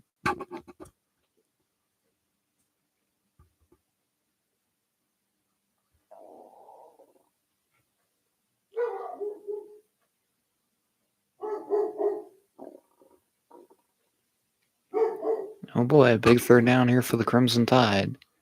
Let's see if they find a way to get it here. There's going to be one guy in the backfield here. Cuevas is going to go in motion, going as a blocker. Play action here by Simpson. He's going to roll. He's going to run. I don't know what he is doing. What is he doing? And he just gets taken out at the 20. What the hell was going on there? Where were the blocks? Where were the receivers? What the hell was going on that play? I am very close to throwing this hat or this clipboard. Or I'm sorry, this well, no, it's not really a clipboard, it's a dry erase board. But come on, man, this is just getting ridiculous. As Alabama punts it away, and it's going to hit off a Florida State player. It hit a Florida State player. And that may be Alabama football. Is that Alabama football? Let's see. Let's see. I think that's Alabama football. Oh my goodness. It is Alabama football. I think. Or was it a fair catch signal? It may be Alabama football. It did hit off the foot of the Florida State player, and that should be Alabama football. That may very well be Alabama football. It is. What a special teams fuck up by the Florida State Seminoles. And it'll be 1st and 10 for Alabama. Unbelievable. Wow. What a mistake there by the Florida State special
That's our third technical difficulty of the day, folks.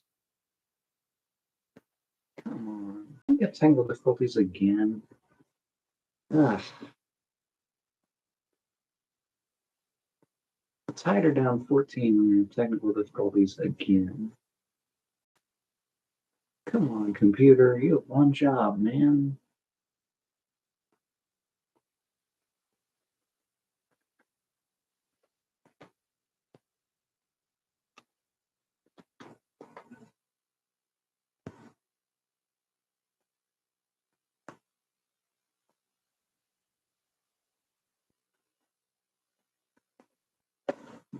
I don't know if you didn't see it earlier. Here's my Big Al Funko.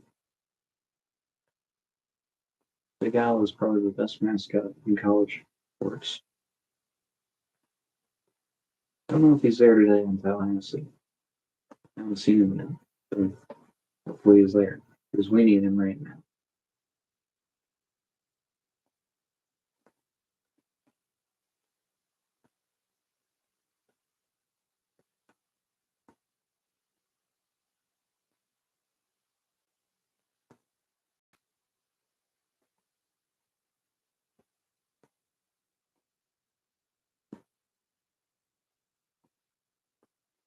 Looks like Penn State is pretty much taking care of business at home. It was 46-3. They lead over Nevada. That game is in the fourth quarter and less than 8 minutes to go.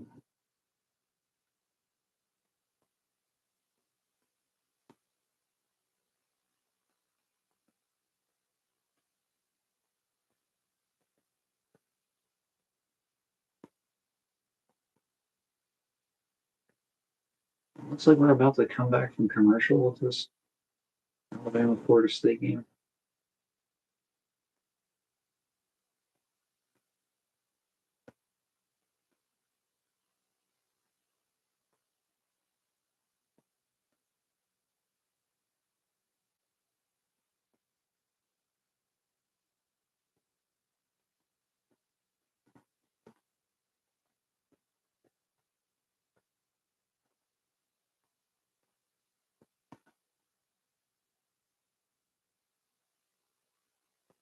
I still don't know how Ty Simpson threw that football to Ryan Williams.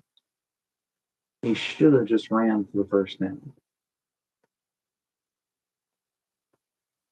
Because he honestly could have gotten it.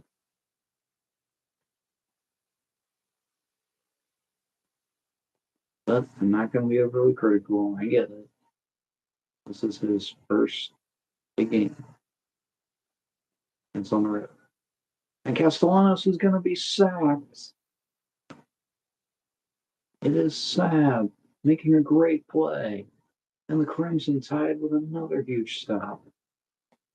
As Castellanos is buried in the backfield.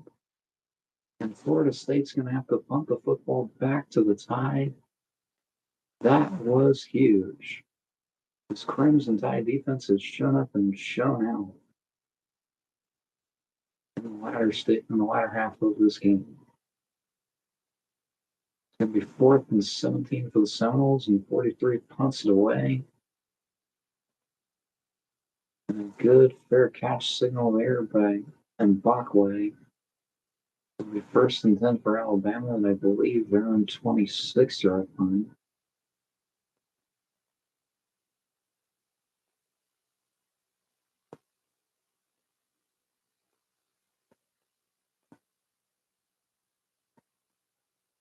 Yeah, I'm not seeing anything advertising WWE on this, all on ESPN for the new ESPN. Kind of surprised at that. Probably will start seeing it when we get to September. All right, 1st and 10 here for the Crimson Tide. Jeremy Bernard going to go in motion. Simpson takes the snap. He throws and completes it to Ryan Williams, who's going to try to break out of the tackle. And I think they're going to give them a gain of 3 or 4, maybe.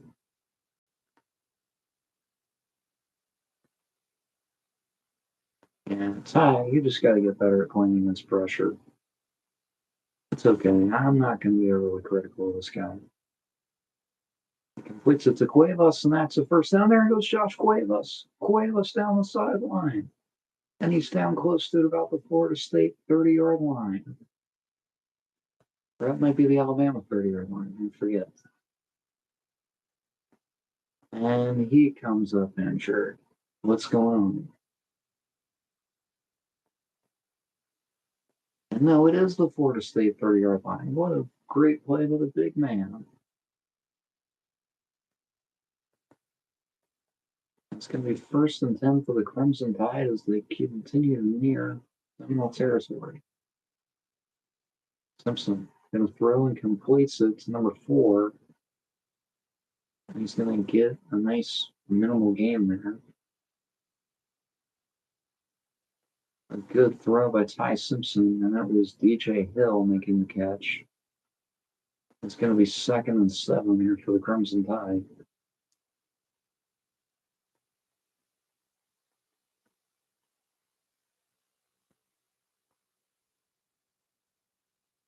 Not a bad day. That 1934, 214 yards and a touchdown pass for Ty Simpson.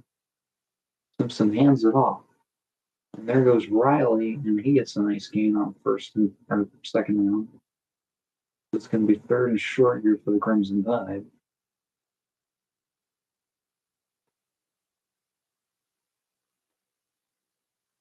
It's going to be 3rd and 1. I wonder what the play call is going to be here for Alabama. Plenty of time to snap the ball. Simpson hands it off to Riley, and he has got the first down. A big first down for the Crimson Tide.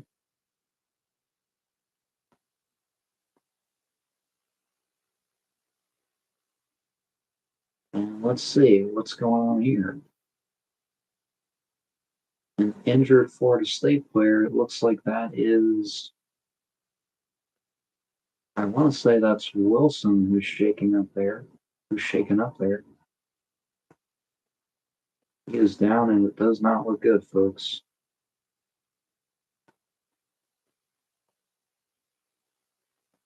As he is laying out across the field. Really hope he's okay.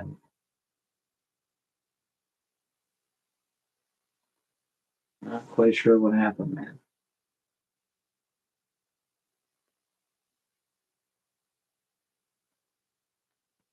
Peak in this commercial that Texas-Ohio State 14-14 score. And Ohio State beat Texas 14-7. That's kind of funny.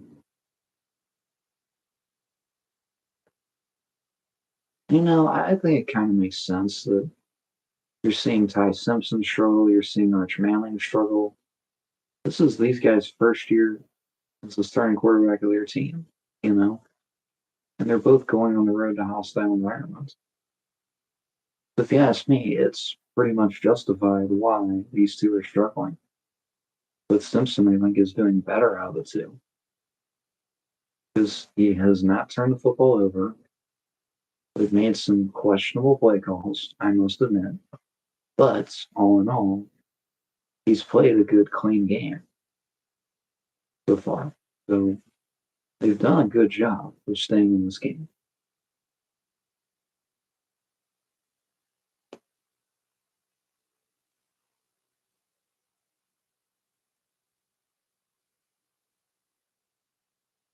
You know, only being down by 14 points in the 4th quarter is not bad. And we can definitely get back in this. I have faith this is not like the Oklahoma game.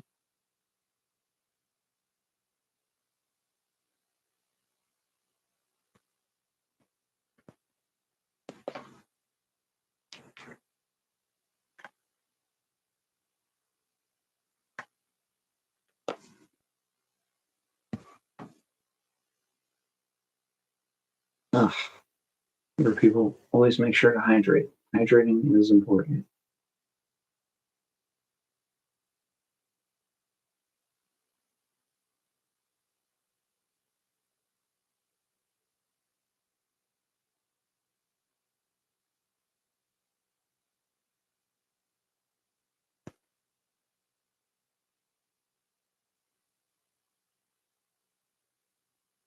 heard of this 911 Nashville show.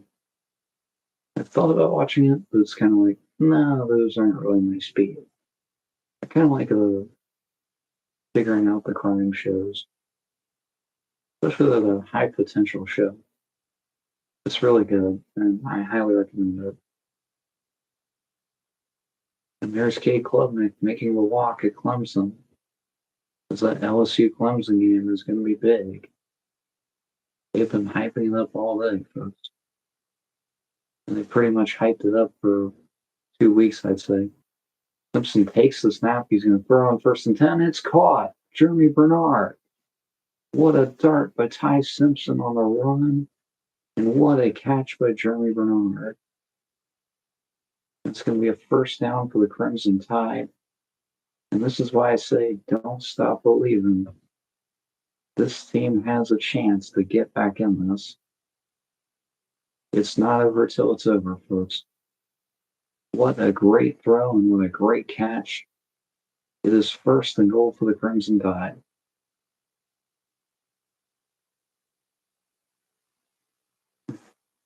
Simpson throws underneath the number 11 and he breaks a tackle. Is he in? Touchdown, Alabama. Rico Scott with a 6-yard receiving touchdown. And it's down to a 7-point game. And oh my goodness, look at the faces of the Florida State faithful. They cannot believe that the Crimson Tide are back in this game. Well, believe it, people.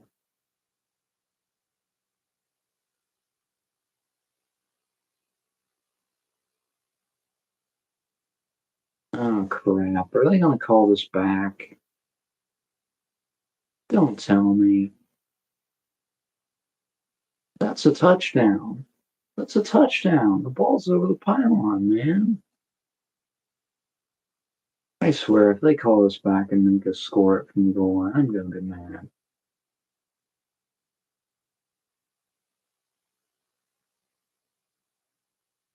And I think they put it on the board. Did they put it on the board?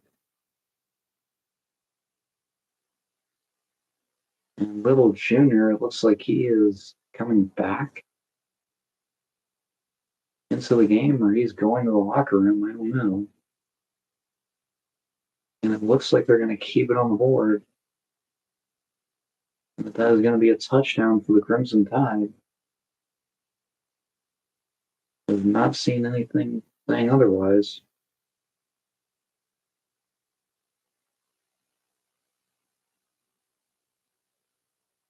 It looks like he is going to the locker room. Here's 31 on the extra point, and he's got it. And it is a 7-point ball game, folks. The Crimson Tide are back in this one. They trailed 17-7, and now it is 24-17. Florida State only up by 7. Hang on to your hats. Hang on to your asses. Hang on to your seats. It is a 7-point ball game.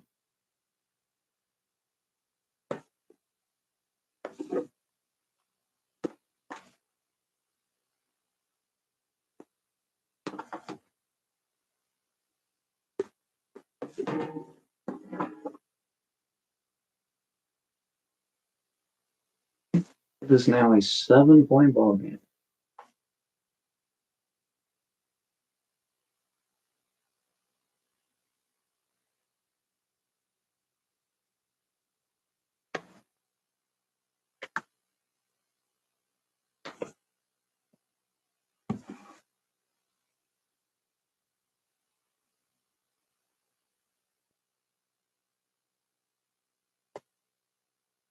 It looks like Penn State's going to wrap this one up with their first win of the season. We're down to less than 2 minutes to play in that one. Nevada has the ball 1st and 10.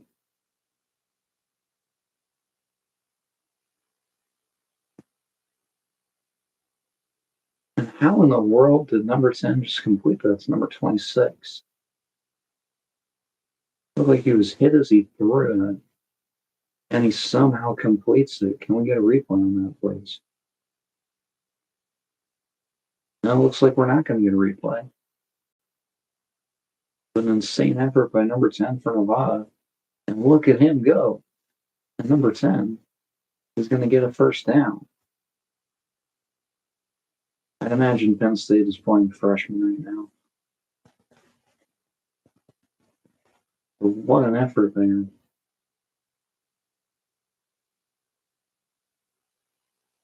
And 26 is going to get stopped.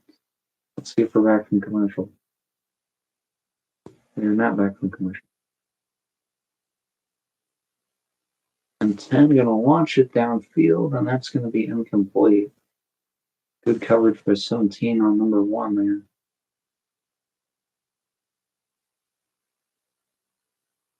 It was 3rd and 8 for Nevada. Less than a minute to go in this game.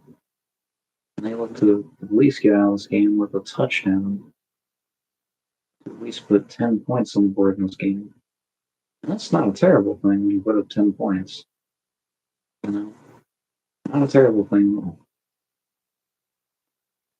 So it's going to be 3rd and 8.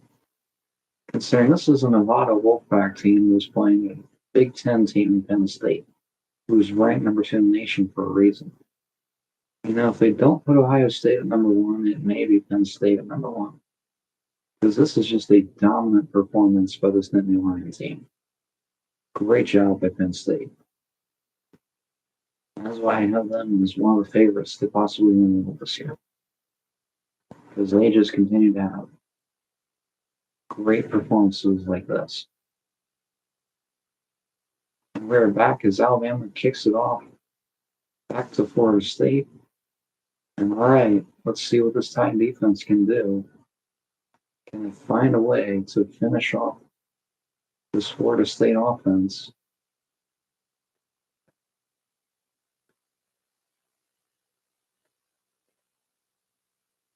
That is the question. We will find out the answer, I think, in a few minutes as they do a little whip around here. It was 1st and 10 for Thomas Castellanos and the Florida State Seminoles. As they know, they have to approach this drive with some urgency. Alabama is back in the game. And I think it was 27 running the ball, and it was 32. Sorry, and he gets a few yards there. It's going to be 2nd down for Florida State. 2nd and 7 to be exact. And the clock now under less than 11 minutes to go in this game. It was 2nd and 7 for the Seminoles.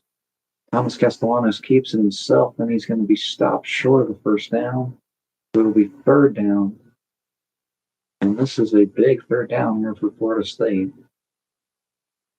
Like Deontay Lawson was in on that play. And boy, I bet that Crimson Tide defense is really happy to see him back in the game. Castellanos going to hand it off, and no, he kept it himself, and he has the first down. Oh, well, wait a minute. Let's see. Oh my goodness, they marked him short. Wow. I thought Castellanos got the first down. It looked like they just marked him short there. They marked him short, and it's going to be 4th and 1 for Florida State. Let's see what they do here. They're going to try to draw them off sides. They give it up the middle, and they got the first down. And the clock continues to run. Alabama has got to get a stop here if they want any hopes of trying to tie this game. It's Roydell Williams with a punishing run there against his former teammates.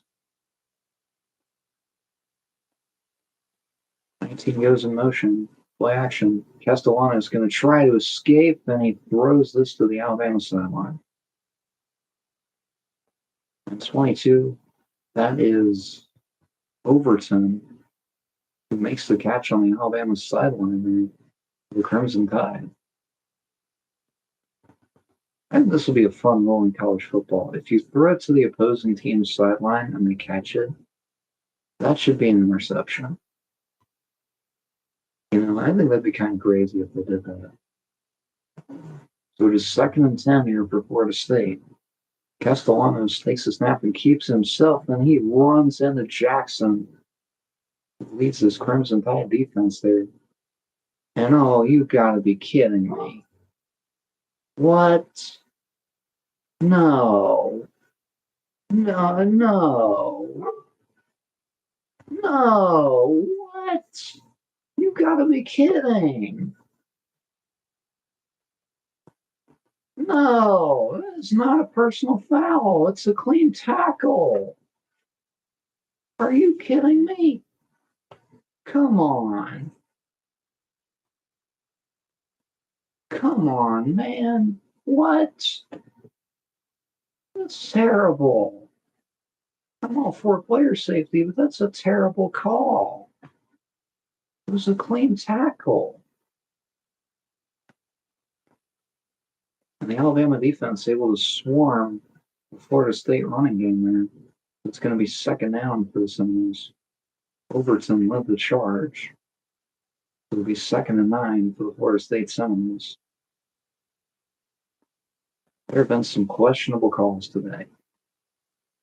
Very questionable calls. And Mike Norvell is getting upset with an official over something. I don't know what.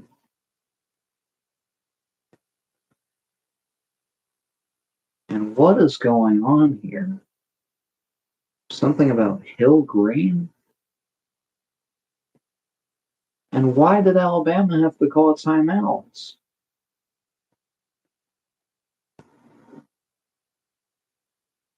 What in the world is going on in this game?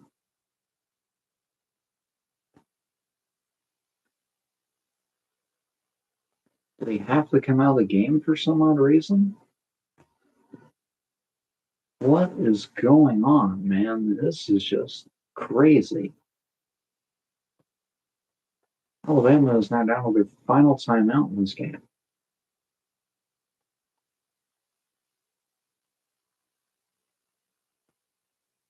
This game has been anything but ordinary, folks. This has been a crazy game.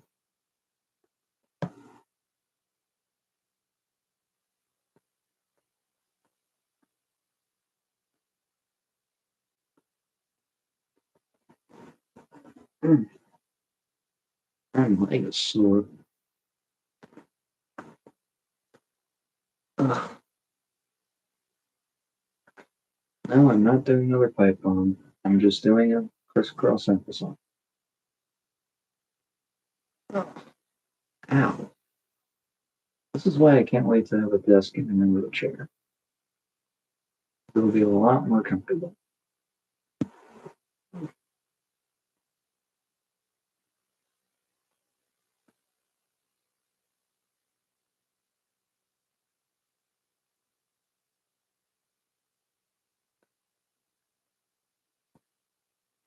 So it's 24-17 in this game. There have been some questionable calls today, especially that roughing the passer call. Like, come on. And I don't think the player for Alabama that hit him actually had any malice there or any foul intent. I think that was completely on accident. But I get it. They want to make player safety an important focus. I'm all for that. But let's quit with the bullshit calls like this, please. It's just getting a little ridiculous. Because they've done that twice now.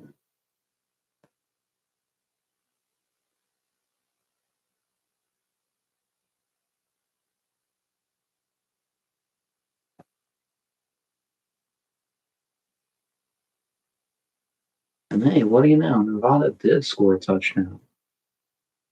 So it looks like the final score is going to be 46-11, with Penn State getting a massive win at home. The clock continues to run down, and this game is over. What is going on here? James Franklin is getting mad at an official here over something. They don't exactly know what.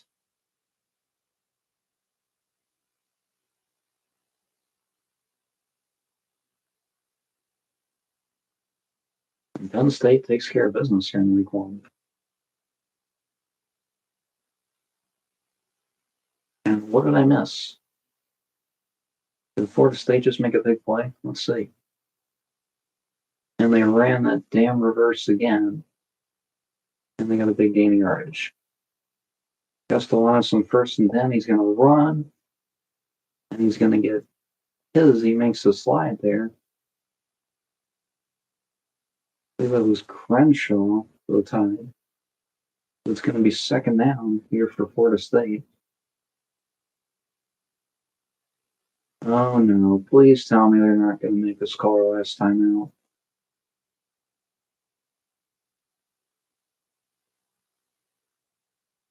Please tell me we are not going to have to call our last time out.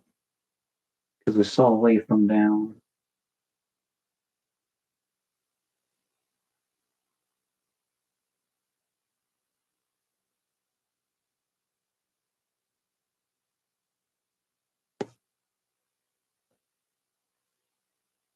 It looks like the big fella's going to be able to get off the field with a little bit of help. That does not look good. That's kind of a theme of today's game, folks. But there have been a lot of things that just do not look good. Injuries being one of those things. It's going to be 2nd and 4 here for Florida State as they look to keep running the clock on the Crimson Tide. With 1 timeout left, with less than 8 minutes to go.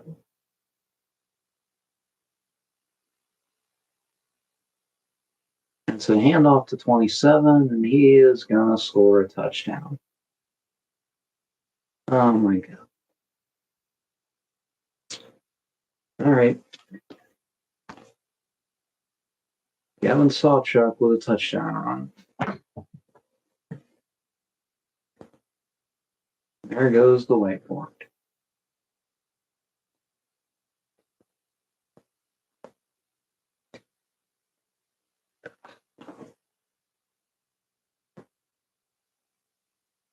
I'm not throwing the hat yet, but I'm taking him off because this is not looking good.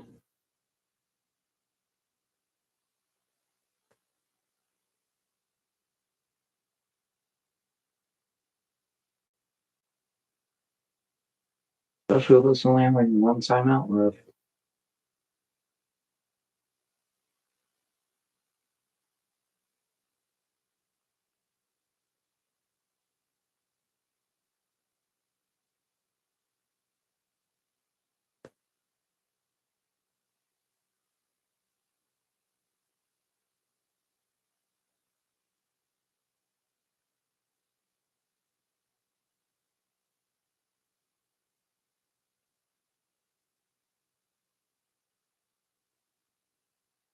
Yeah, that's a touchdown. I think I see the football.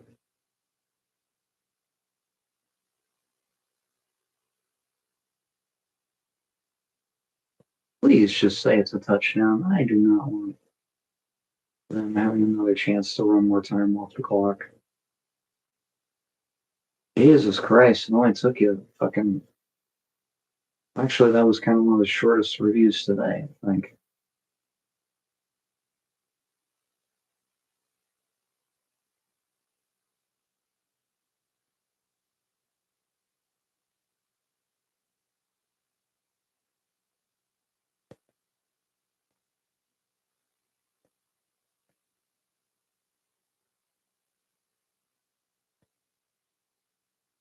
And the extra point is good. It is 31-17, Florida State leading.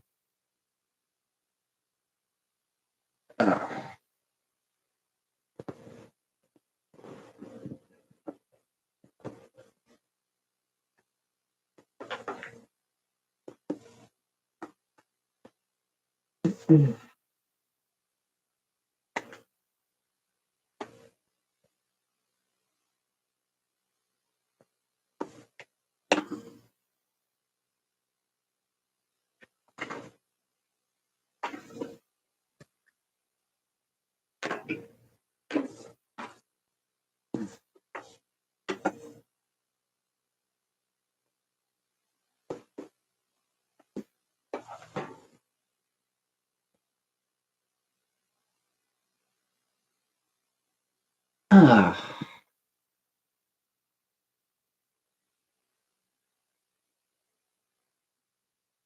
Ladies and gentlemen, I am frustrated.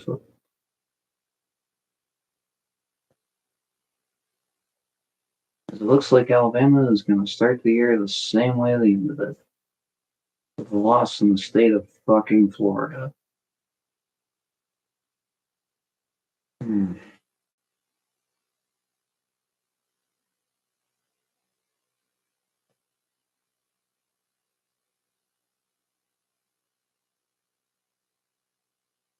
And it's a touchback.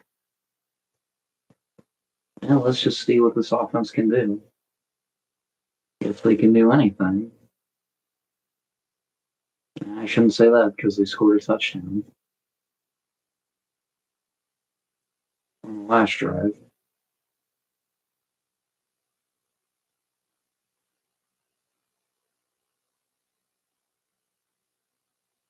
Can we stop with the fucking clip show of all this stuff about Florida State? Come on. See all the stuff at the end. All right, let's see. First and 10 for Ty Simpson. He throws, caught by number 4. He's going to be short of the first down. I got to move with a little bit of urgency here, especially when we have one timeout left.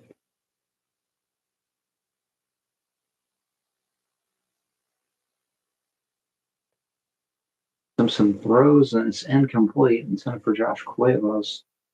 It's going to be 3rd and 1 for the Crimson Tide.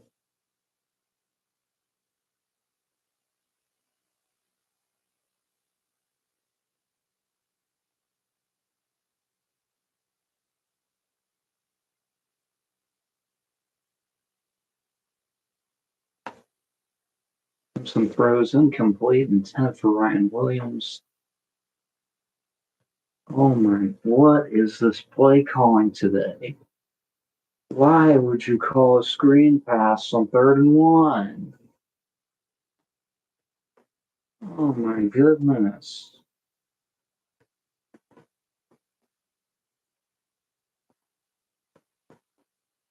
This is why I absolutely despise screen passes. They're great when they work, but they're fucking terrible when they don't. And this could be the ball game.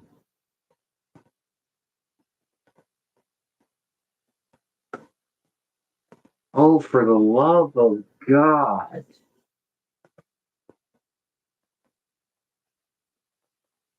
Are you kidding me, offensive line?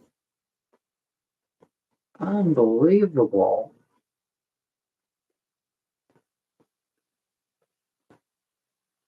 Oh, this is just as bad as the Oklahoma game. 8 penalties for 70 yards. Where is the discipline?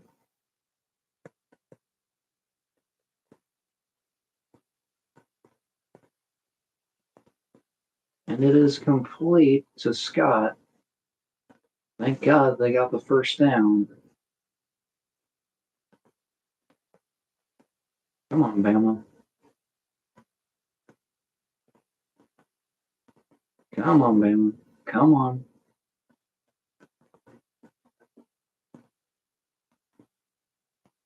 And Simpson escapes a sack. What are you doing? Throw the ball.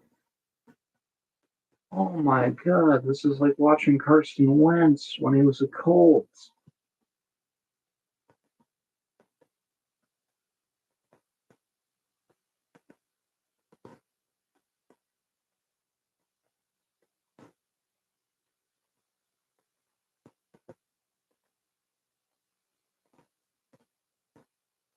That's 23 of 41, 254 yards, and 2 touchdown passes.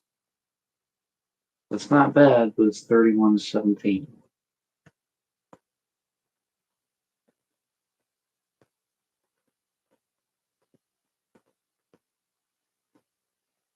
Simpson throws, and it's incomplete. Dropped by Ryan Williams. Oh, wait a minute. That might be targeting against Florida State. Let's see. And Williams is down. I think he got hit in the head. And that does not look good. Oh my god, that does not look good. I really hope he's okay.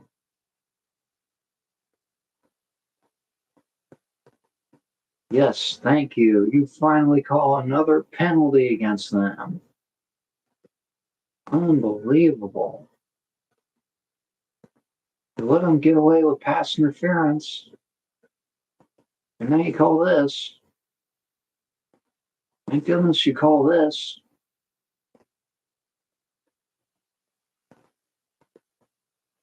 Jesus Christ, what it hits. No wonder he was down. Let's just again. Oh my god. Oh, jeez. It was like a car crash, man. God, I really hope Ryan's okay.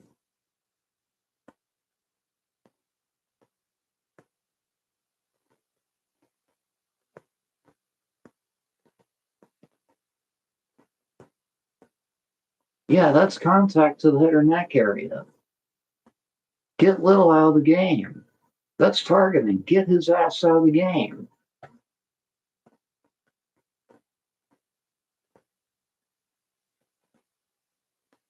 He literally hits him in the neck. That's targeting.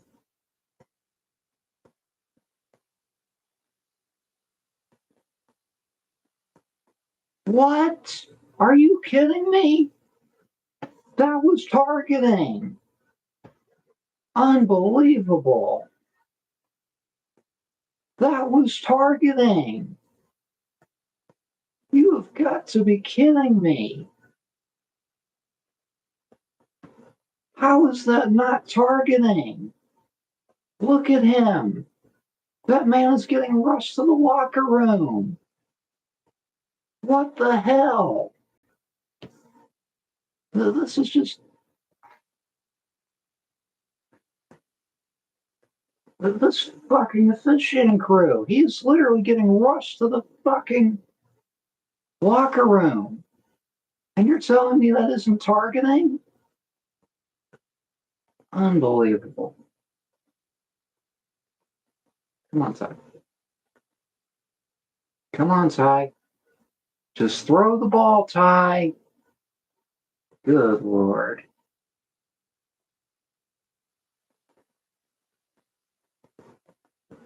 How was that not targeting? That was clearly contact to the head or neck area, and his head got driven into the turf. This is just ridiculous. Just ridiculous. Not even because it would help Bama, but because it's player safety. You gotta be kidding with that, man.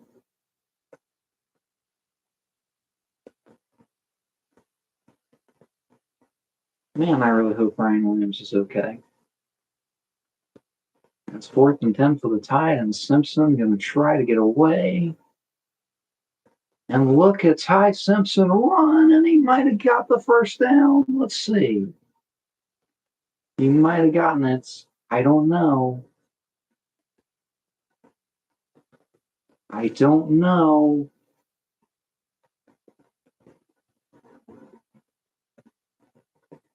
And what an effort there by Ty Simpson on that 4th down. Are they going to take a measurements? I think he got to the marker there. Let's see. I think he got it. That's a first down. He's above the marker. He is literally past the marker there. The ball is right on the yellow line. That's a first down.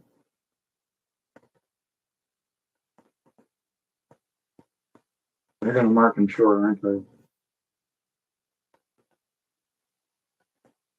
Unbelievable. Unfreaking believable.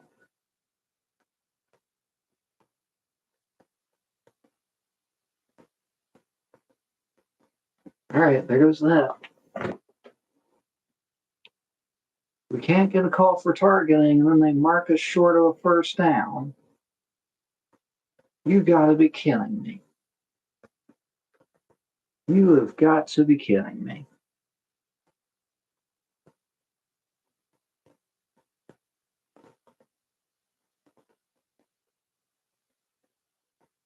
You have got to be kidding me.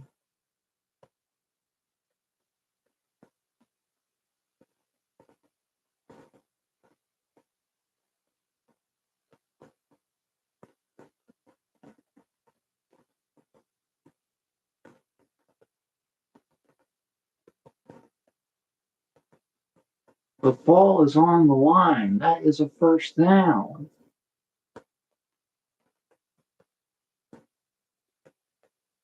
And he's literally past the yard marker. He is down past the yard marker.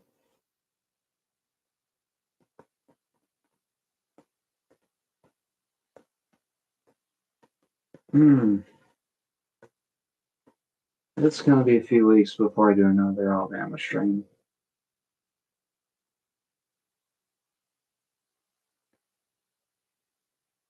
Unbelievable.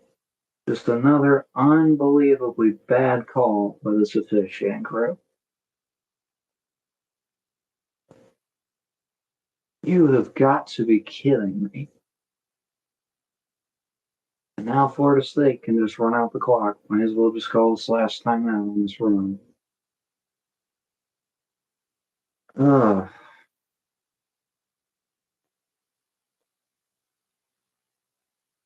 Unbelievable.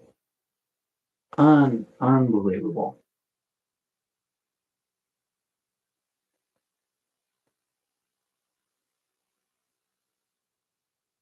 Well, I like that our defense is still playing football. Unbelievable.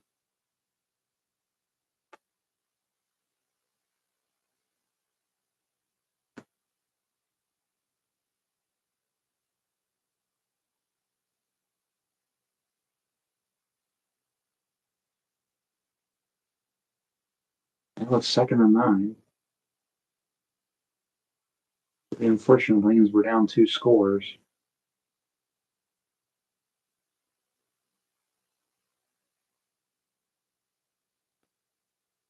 And they wind this thing all the way down pretty much.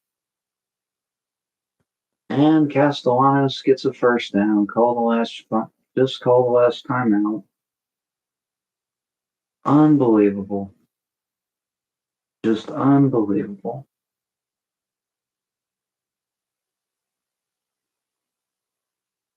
This is not me being a salty Alabama fan, but come on. There were some obvious missed calls in this game.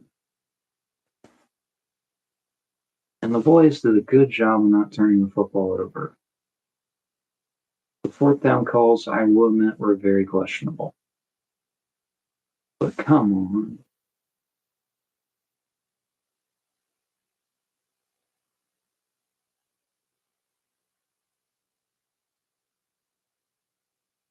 And I really hope Ryan Williams is okay. Because I'm more pissed about that call more than anything.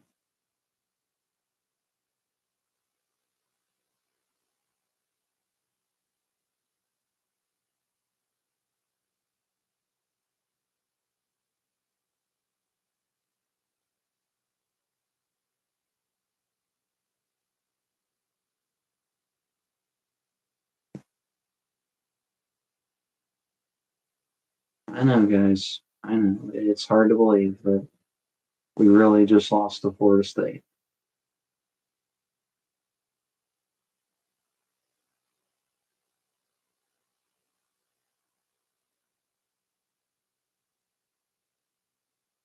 Well, I'm going to drown my sorrows in buffalo wings and all kinds of stuff.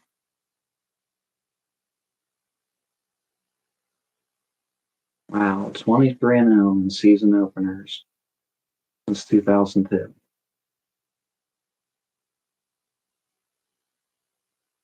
ESPN, you're just giving me another reason to get pissed off. I'm trying not to get pissed off.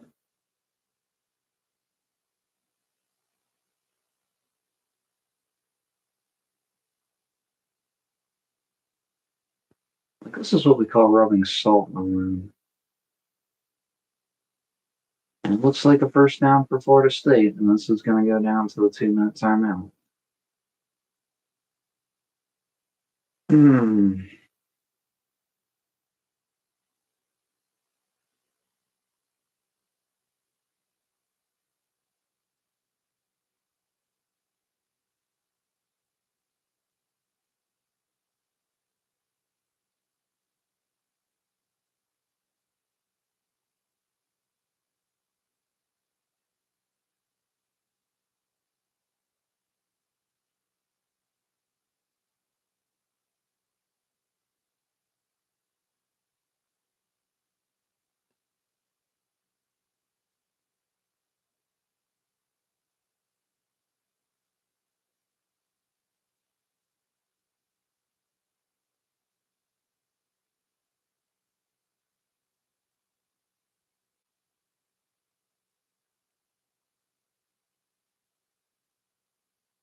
Now it's 4th and 1 with 2:20 to go. Just call your best play up the middle. You're going to get the first down, and this game's over.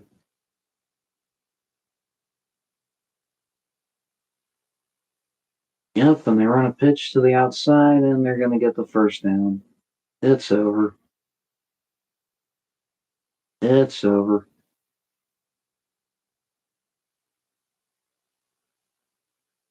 Goddamn, 23-0 in season openers since 2002. You just had to show that graphic, didn't you?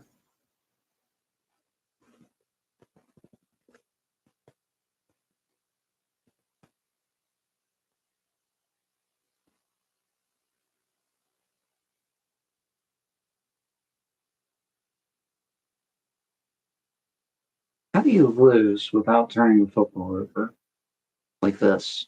I mean, seriously. I just don't understand how we lost this game. We've been giving him 31 points. Because you look at Ty's numbers, he had a good game. He really did. It's just the calls on 4th down and everything that I cannot wrap my head around right now.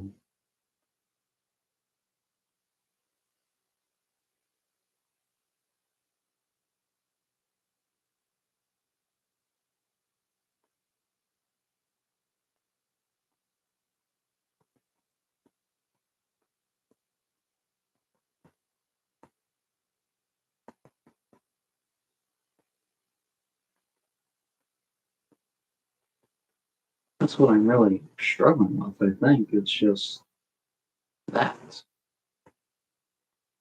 Because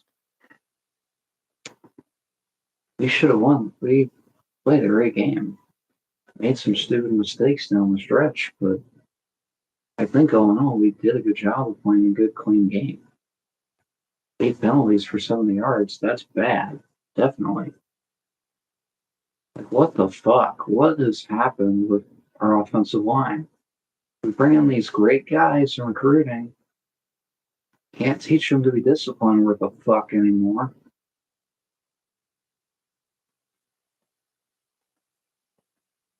This is the same thing I was getting mad at the Bearcats for.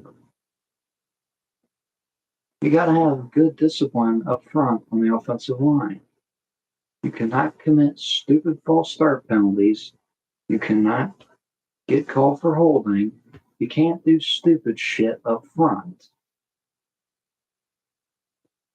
You know, you're not going to win football games that way.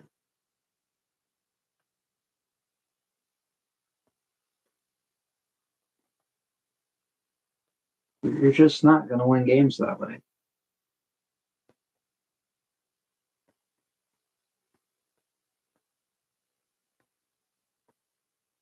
And I really hope next week they get their heads out of their ass for Wisconsin. And you got Georgia in a few weeks. You got to play Tennessee. You got to play all these teams. We look so undisciplined up front. We look so undisciplined on defense. What the hell is going on?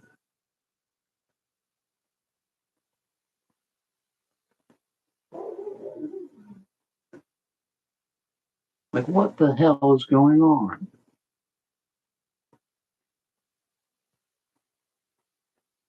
I know it's only the first game of the season. I get it. But we used to be so disciplined. What happened? What happened? I thought Kalen DeBoer was teaching his Washington teams to be disciplined. I have yet to see it. I absolutely have yet to see it. We commit more stupid penalties than we did under our previous coach. This is just ridiculous. This is just absolutely ridiculous. Because this is not how Alabama plays football. I know how Alabama plays football. They play discipline on both sides of the ball.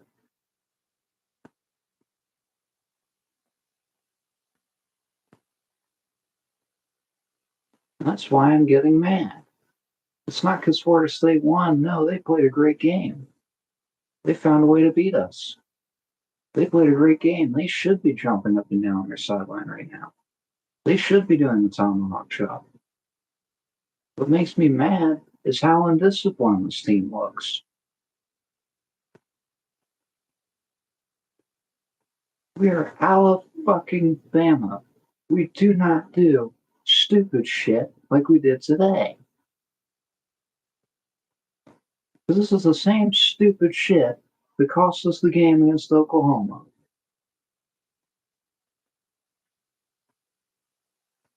Unbelievable. Just unbelievable. Anyways, good game, Florida State. You beat us. Congratulations. You beat a top 10 team at home. Congratulations.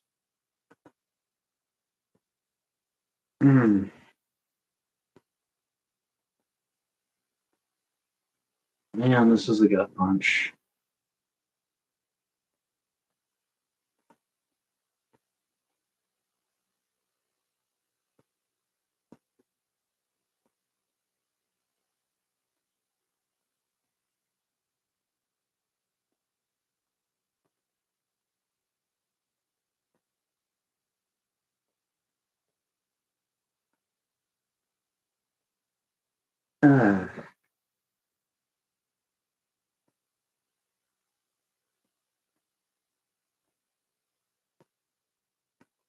I really hope these guys remember this image.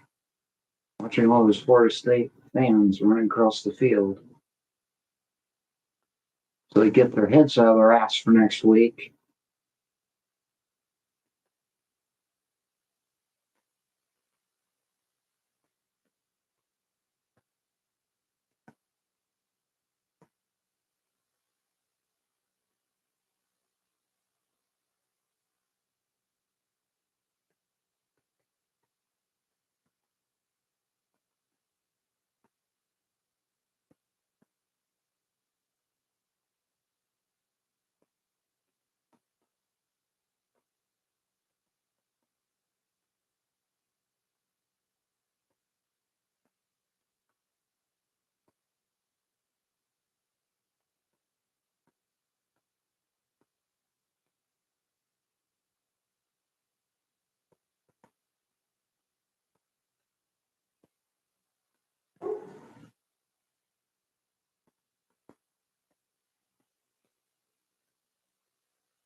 Like, look at this 31-17 the final. Florida State beats Alabama.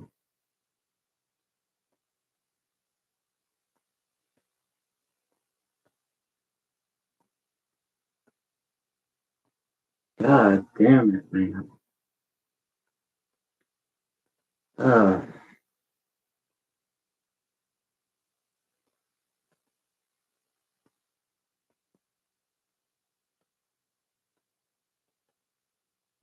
that was a real stunner. And honestly, you were right. You're right.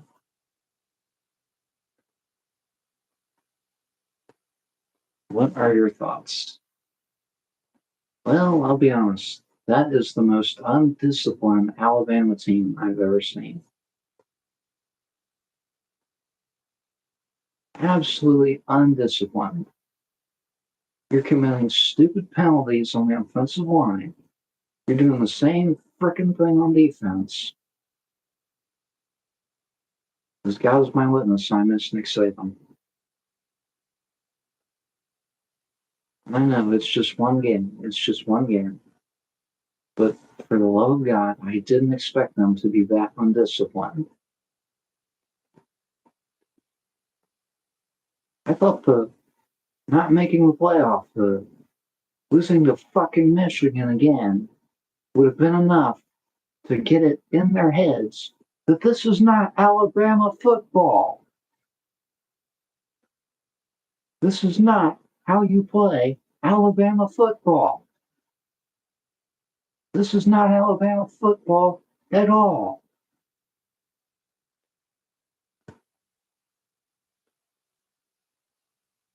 Alabama football is playing disciplined. Alabama football is knowing what you're doing. And I'm not here to rip Ty Simpson. That was his first start. I will give him that. And he played a great game. Everybody else, except Jeremy Bernard and maybe our defense, you guys played a great game. But my goodness, what was that performance from the offensive line? Absolutely terrible. And defense, you got to play discipline too. We're committing stupid penalties, and I get it. You didn't get the calls that you wanted, like the targeting call that obviously should have been called. But my goodness, this I'm at a loss for words right now. And I know it's just one game down. We got plenty more to go. We can still make the playoff. We can still make it to the SEC championship game, especially considering Texas lost. So that does help. But my goodness, man, come on.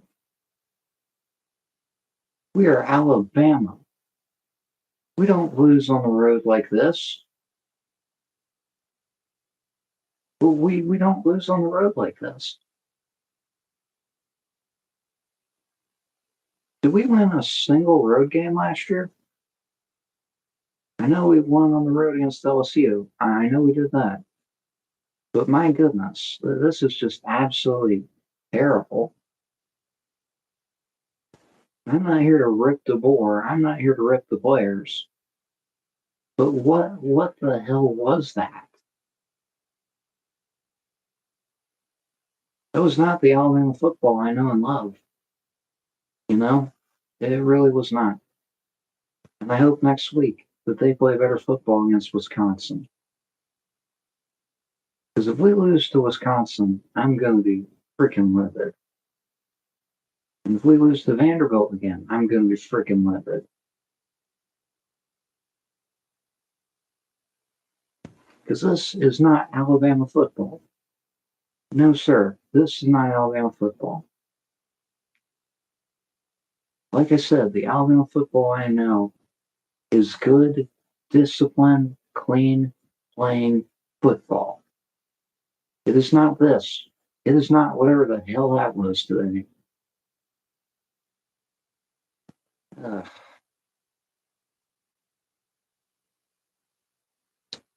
Well, I'm gonna go calm down. Anyways, I hope you guys enjoyed the stream. I'm probably gonna do more of these because even though we lost, I still had a lot of fun with this. And at the end of the day, it's one game down, plenty more to go.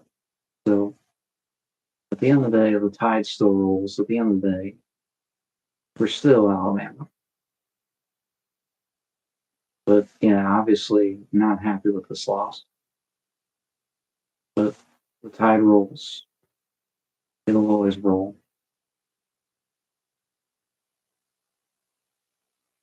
The tide will always roll. Anyways, I'm out. Hope you guys enjoyed it. Thanks for joining me on this live stream and watching this game. Let me know down in the comments what you think of the stream. Hit me up at OnlyMan316 if you've got thoughts on the game. But yeah, I'm out. So peace and roll tide. Oh, so peace, love, and roll tide always.